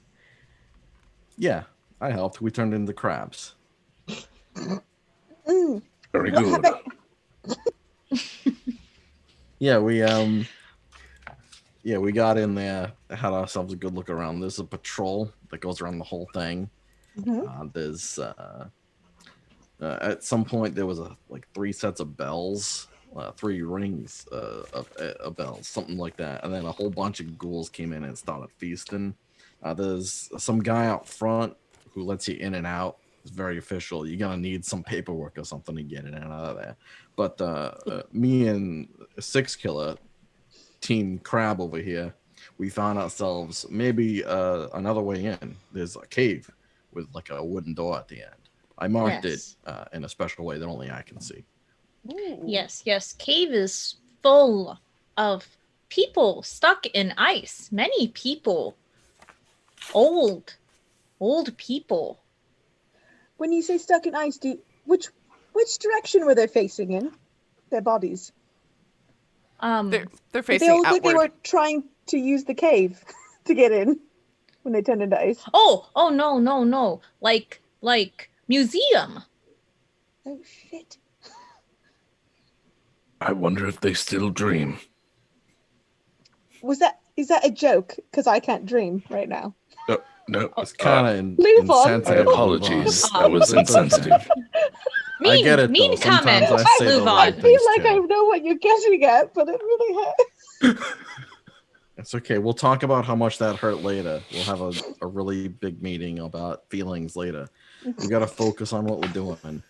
Yeah, we made a fake letter to get in through the front door or the side door if we want, but I feel like we need multiple plans. It sounds like when they have their little buffet feast. That's a good time to go in. Could be a good time. They'd be distracted. Yeah. Stella, would Stella, new friend, like come in immediately during feast, or would like to stay for feast? Just asking. Stella, you would also know that this is something that happens in the Ghoul Imperium, where there is feeding time once per day in the middle of the day, which is signified by these sets of rings to tell when when it's appropriate to eat. Well, ghouls are very ravenous people. So, to keep that in check, we have a regimented feeding schedule. And so one of those feasts is a feeding schedule. And of course, depending on your rank, depends on when you get to eat. So I would probably not be invited. No, I'm sorry. I know how that feels. It's fine. I prefer rabbit anyways. I mean, the closest you can get in the Imperium is gnome, and ugh. I'll take your word for it. Yeah, it's never been one of those things where I was doing like an autopsy and a little bit like, like when you're feeding an animal, a pet, and like a little bit hits your lip and you just go, oh, oops, but like never when I'm doing like preparing a body has that ever happened, and I've accidentally eaten a piece of a client. Are you just trying to say that so we don't think you've accidentally eaten the body? Why come up now? Why? Apropos nothing. Come up now. What? What mean? So this feeding we're gonna have schedule, a lot to talk about later. We have to this talk feeding about schedule that we also haven't seen our friend Stella adhere to at all. I just had some rats on the boat. It's fine. Okay. Yeah. So that I can get behind. Stella, this closest one can be ghoul being vegetarian. Yes. This closest one can get. I suppose rats and rabbits it would be the equivalent of I don't really think it. I mean, I don't eat plants, but I prefer not to eat people. But not people. Yes. So, like vegetarian. Yes. In a way. Yeah. Is it more like pescatarian, where they like only do fish and veggies, and they don't really consider fish meat, right? So like rats aren't really people, so it's not. I don't know. I'm just spitballing here. So we got to get into this keep, right? Yeah, I've never. I'm a blacksmith. I know words related to blacksmithing. Words related to eating. I don't really. You chew it or you don't chew it. That's where.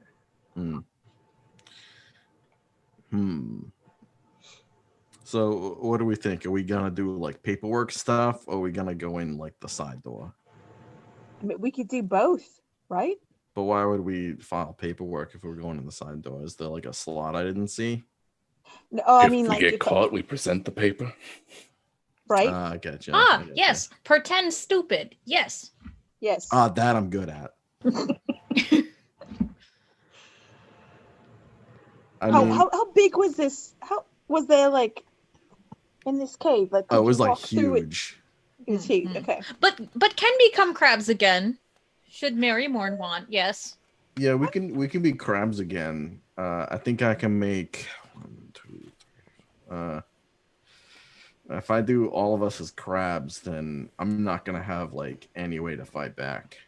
I'm gonna have to spend like an hour once we get in there. I want to be like a crab. It sounds like we're gonna be acting like a dumb crab as well. If we get caught, then we present the paperwork as a crab. I feel like I'm okay with just being me. Well, I don't think anyone's gonna question a crab. Yes. No one questioned before. Yeah, might just eat it. Once you get inside. I mean, all we gotta do is get into the doorway. I mean, once we're inside, I think then they're gonna be like, "Hey, what's with this crab?" But like getting up there, it's no problem. So there was just a door with like a lock at the end of the cave. Or how far did it go? I didn't see a lock. Did you see a lock, Six Killer? No. All right. Well, let's do it. Maybe. All right. So what are we doing? Are we gonna like wait for a feast, or are we gonna like just go there now? probably wait for the feast, right? Let's do that then. Okay. Well, it's once a day, right? Mm-hmm. Yeah. Okay. I'm still gonna Well, have to wait. that would also give us the opportunity to watch that cave entrance to see what kind of activity happens around it. It's How true. regularly it's used. Mm-hmm. Very cool. All right, so you all can you can post up outside of this cave entrance. It does look like it was very recently dug out. It's a lot of like raw, fresh earth that has been tunneled out. This cave goes for about 1,500 feet. In total, it starts out very flat and then eventually it kind of goes to an incline where it gets to this door at the end. You all can like take the time to inspect it as you're spending the next 24 hours hosting up. Over that time, you don't see anyone come in or out. And it is like very well obscured of like all of like the sort of like natural shrubbery and trees around. Yeah. Yeah, so if it's 24 hours, then Stella will definitely go hunting for a rabbit or something. And we'll give people new stars right before we decide to go in, because the stars rust at the end of the 8 hours. Ooh. Got it. Cool. Yeah, I'm gonna need that sand dollar back. Any other preparations we would like to make before we start? I think we got all the major pieces that we're gonna need. So we're just gonna sneak in, no crab work, right? No crab. Sneak in only. Alright, No good. crab. That'll mean I have the host options when we get to it. Right. So we're going with no crab? Yeah, no crab. We can still walk sideways if you want.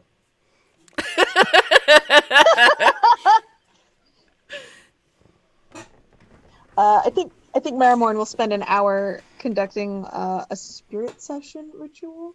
Ooh. So she'll set out her focus, which hardy horror is her purple backpack skull, and the little the one plastic orb that her little tiny snake is in starts to glow as she sort of like calls on the spirits to help her. And she's doing this so that she may cast a spell of her choice from any class temporarily. Very cool. And honestly, she would like to do Pass Without Trace on the group, so they could get further inside. Lunch. Beautiful. That is fantastic. Yeah, you hear as you sort of like reach out and the sort of vibrations in the air, and you sort of hear this chorus of whispers of the dearly departed sort of reach out to you as they sort of press in, and you feel this like sort of like rarefied air around you, and you hear them whisper to you of the components and the method in which to cast the spell, as you hear the spirit of a ranger, of a Goliath ranger from thousands of years ago, pass on their knowledge. Stella's like super transfixed by this whole process. This is the first time she's also done it, so she just picks up her backpack and she goes, "Hell yes, let's go." All right. So, as you all, you hear the first set of bells begin to chime to signify that lunch will be starting soon, and to start lining up. And how this is going to work is that you all are going to have 40 minutes in real time that I will time.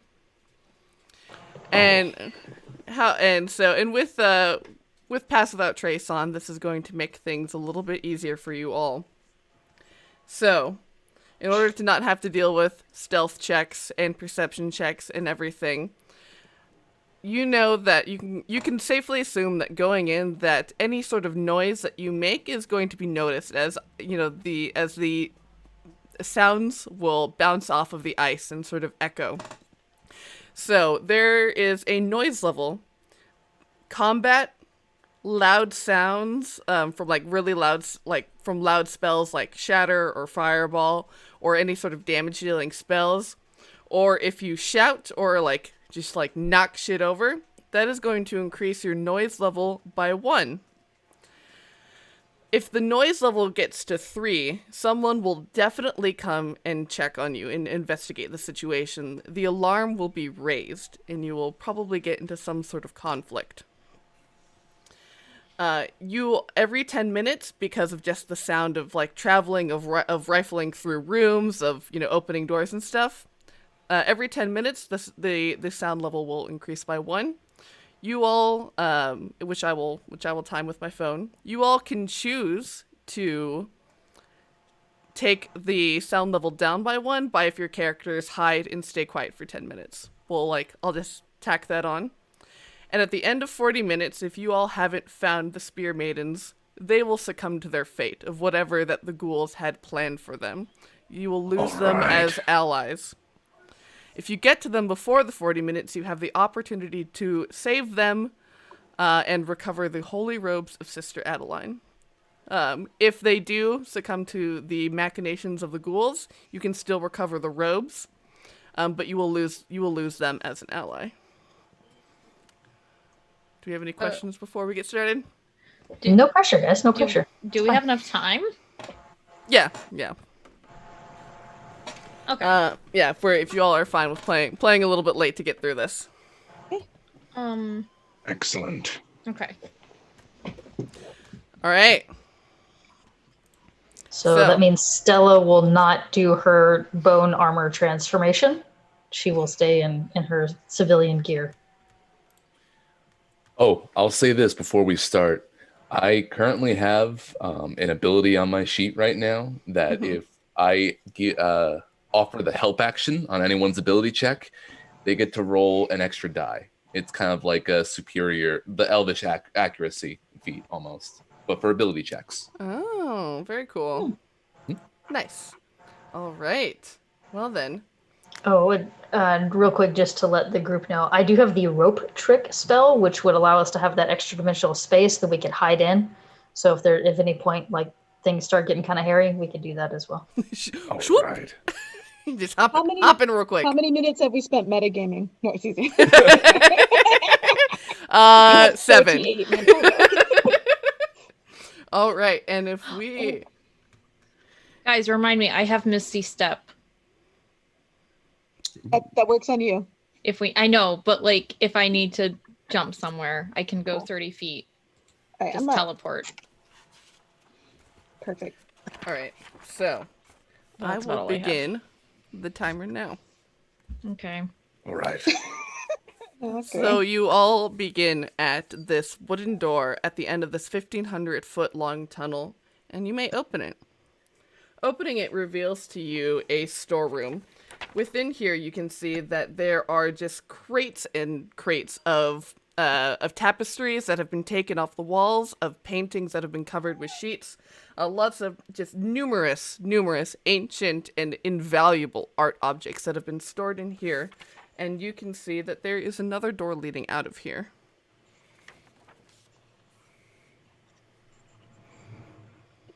Have you got any maidens in here? It doesn't seem like, they could fit. Right, Just with all this let's stuff. be very quiet as we go through. But loud enough for our microphones to hear. Let's just But loud keep enough going. for the microphones. Right. We head towards to the door. Yeah. All right. So heading through this next door, you can see that this leads into a small lower hall where there are a set of stone steps that lead up to a wooden door at the base of this round tower that you are within. And you see that there is another door leading out of here on this ground floor. So stairs up, another door leading out. Shit, we should probably go up, right? Like that's where usually things are put. Or the basement. Or But the we came from basement. the basement, basically. So. Yeah. So Yeah, Keep you- it in the basement. You can safely assume that you're on the ground floor. What'd you say, Valka? Why would What? anyone have to keep maidens in a basement? That's weird. I didn't say it's something I'd like to do, just like I don't accidentally ever eat any of my clients. It's just something that... What do you think, Six Killer? They're your maidens. I want to say they're up. Okay, All right, let's go up. we go up then. Best bet. Right, so you all can head upstairs. You can see that there are 2 doors, one to the left and one to the right. From the door on the right, you can just barely hear the sounds of like very of a small humanoid snoring. From the other room, you hear someone who is busy. It sounds like they're like writing on parchment with a quill pen. Okay. Can we check? Oh, I can check. You What can are you tell that checking? you can tell that you're in the small like round tower. I can turn into a ghost and poke my head in without opening the door. Are they gonna see a ghost?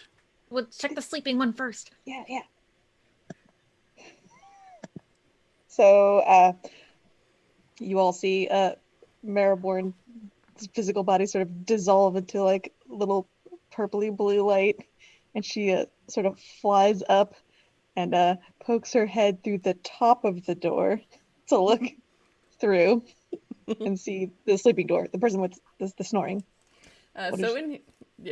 In here you can see that there is a small gnomish man. There is like a desk with tinctures and vials and what appear to be alchemist supplies. There are huge stacks of notes on alchemy.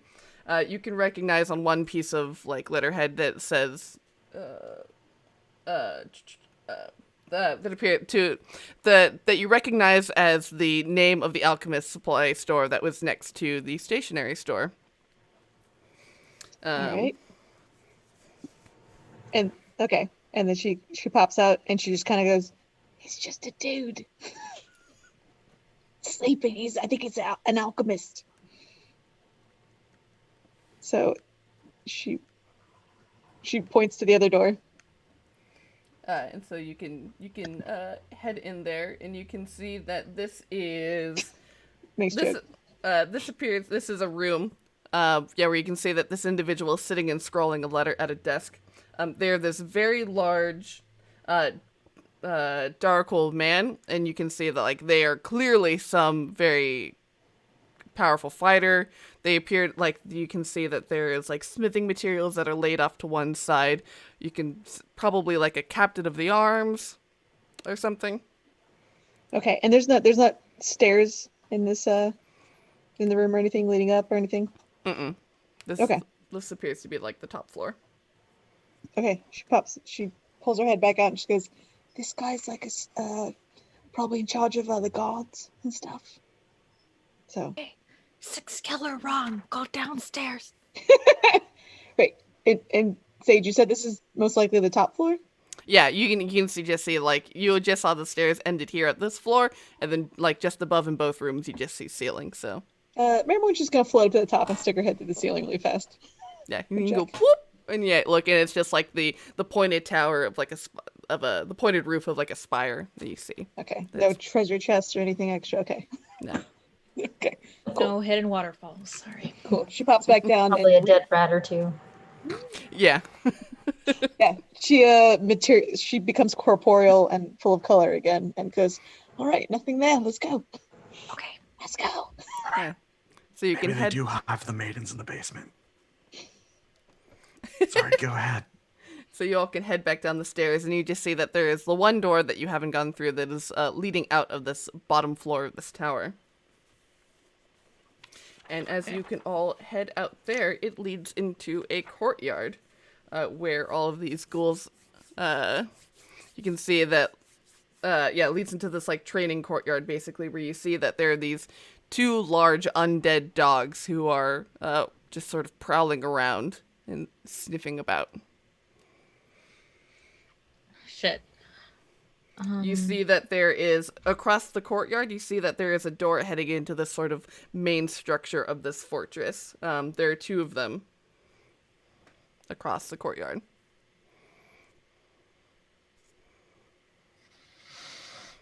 Fuck. I can't do it. I would like to try to roll a nature check to see if I could like figure out a good way to distract an undead dog. Sure. How does a 27 sound? Wow, it sounds really great. You know that with any sort of a dog of any variety is going to be very satisfied with the tempting of food. Do we have any rations? You can Maybe safely something assume. juicy. I mean, I feel like we should, just on principle of like we eat. I mean, yeah, you can definitely assume that you've got like jerky in your bag at the very least. Yeah, I've got a ration here. Valka will find someone who's probably better at throwing than him and be like, yeah, throw this in where we don't want to be, because we probably want to get to the other building, right? Mm-hmm.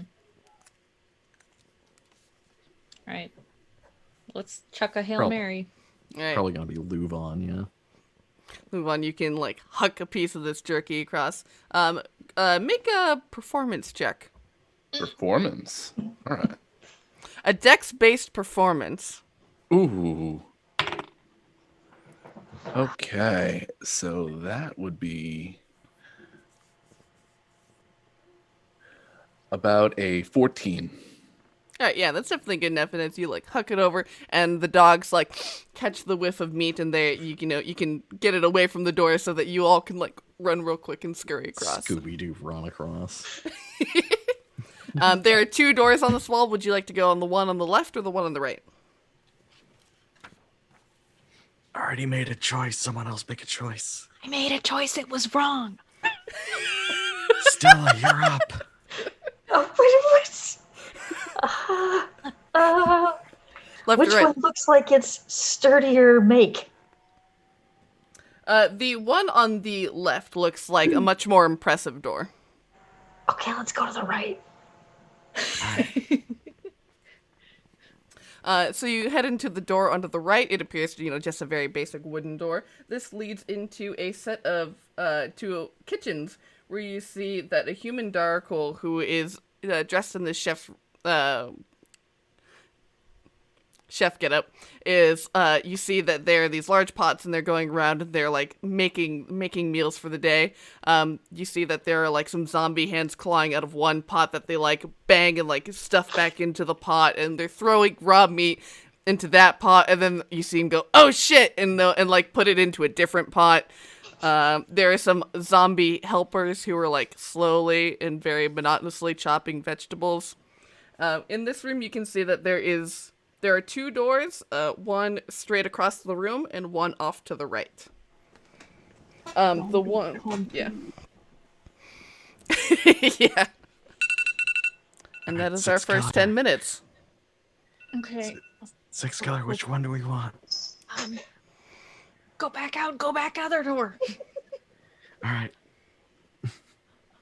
So y'all can like head out and back into the door on the left. And this leads into a large dining room. Which is like, into this great hall that is made for basically that has been turned into like a large mess hall where you see this huge table fitted with many seats across it. And yeah, it is currently empty now. You can see that there is a staircase that leads up to a balcony area, and that there is a door off to the left and to the right, and one that leads presumably into the kitchens. Rooms otherwise empty? Yeah. You get like this sort of like odd thing about this castle is like you saw the storeroom with all of the art objects in it and like in all of like the regalia. Do you think that's probably where they put everything? Go to the left this time. Unless there's a door that's locked somehow. Like we. I can handle locks. It's fine. Oh yeah, I was hoping the lock would tell us it's the right one. All right, let's go. But let's go to the left door. All right, left door. You lead into You head into a set of servants' quarters, where you see that a number of skeletons are just like folding sheets and uniforms and laundering uniforms for conscripts. They don't seem to pay you any mind as you head in here. And then there are no other doors in this room. Okay, back up. Grab the right, yeah. Head back out and try the other one. All right, so you head off to the right, and that leads you into this large entrance hall, which you can see like goes to these huge, large double doors, which lead you into this keep. Aside from these huge double doors that like you would enter in from the courtyard, you can see that there are 2 doors to the right and 1 door to the left.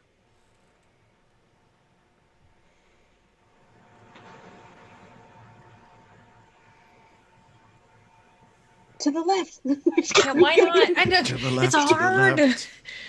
Everything I own is unboxed to the left. We are going left. All right, so you can pop into the left, and you can see that this is basically was once a servant's livery that has been stripped clean and removed of any sort of possessions. Yep, just closes the door and then like We yeah, should we just head to the very top? We just skip all these doors and just try to like find stairs. Like I mean, Marrowmorn. Let's do that. Go ghost. oh, okay, yeah, Yeah, I do can some only ghost recon. I can't do it again until I sleep. Oh, okay. Rest. Sorry. It was 1 minute. We can do the left one of the right 2. The left one of the right too. The Yeah, left let's right try that. door.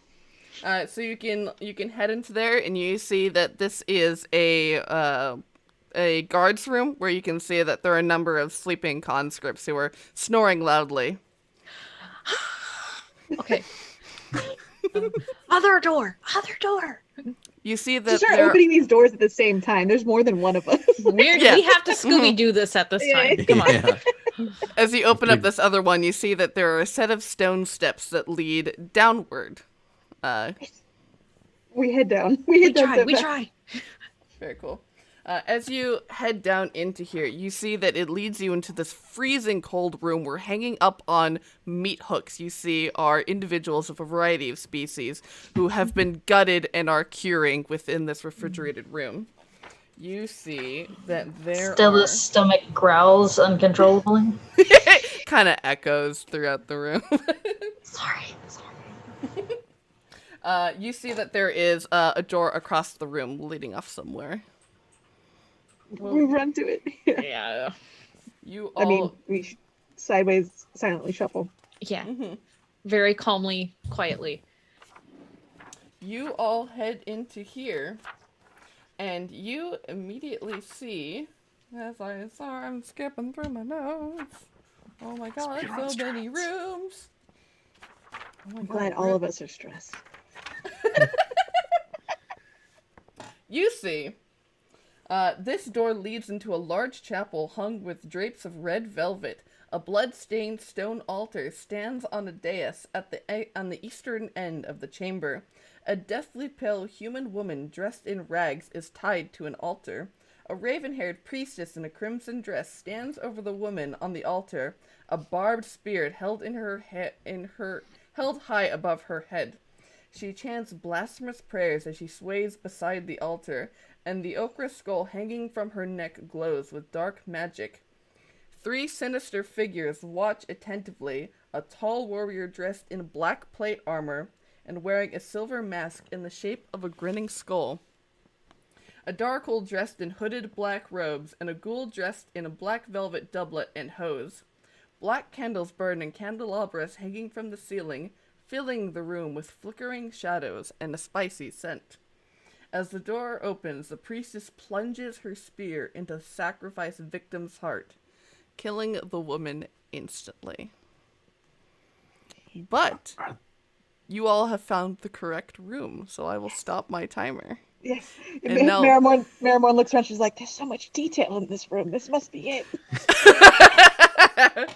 You see in this room there is another door that is off to the right, which you can see there's a small window through. You can see leads to a set of cells, where presumably the others, and Six Killer, you would recognize the woman who just had a spear plunged into her heart, is one of the Spear Maidens. Okay. But you all were successful, and I think now is a good time to end, as we will pick up next time. Oh boy. Oh boy. All right. With a big heckin' fight. Oh boy. Wow. Hey, I want to take a moment to congratulate all of us for shutting the fuck up for like a little bit. I think that was really impressive. Thank you, Sage, for facilitating that. Really showed us. I really wanted to make jokes, but I also didn't want to fuck it up. Yeah, we really shut up. Like, I'm so proud of us, legitimately. You all did get to the cutscene. That's funny. Yes, fantastic. Well, this is a good point where we should pick our giveaway winner. Yay! Friends! Oh boy, this is like, we're getting into like my favorite parts in the module, and so I really hope that all of you pick up this book, because even if you don't want to run the whole campaign, there are so many great things that you can pull out of here and transport and translate into your own game, because there's so many great encounters and NPCs. And I'm trying to find my Moobot tab. I have like 17 tabs open. All right, here we go.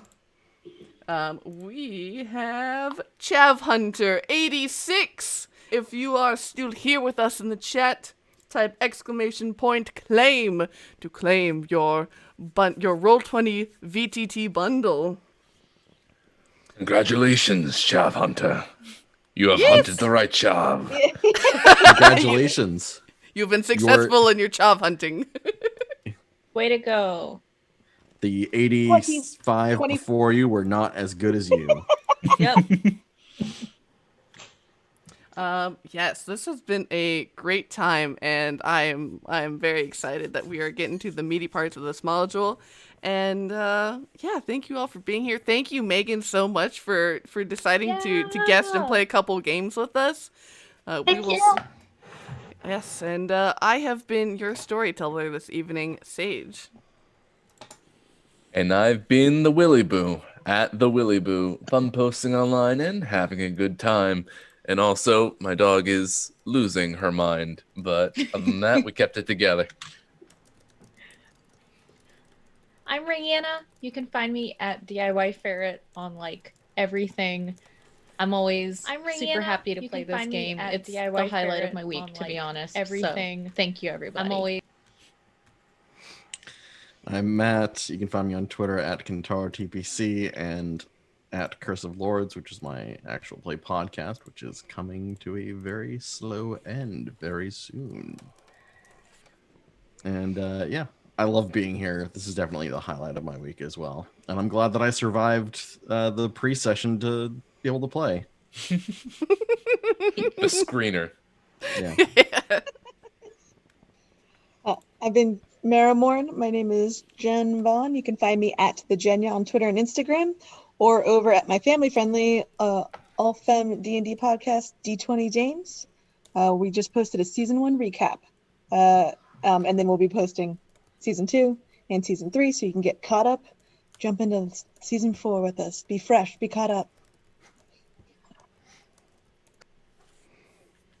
And my dear guest, special guest. Oh, yes. I am Megan Markle. I am an editor with Kobold Press, and I have been Stella, and this was awesome. You guys are the best. This is great. Thank you so much. All right, and yeah, and you know what you all should do until next time, friends? Feast away! Yeah.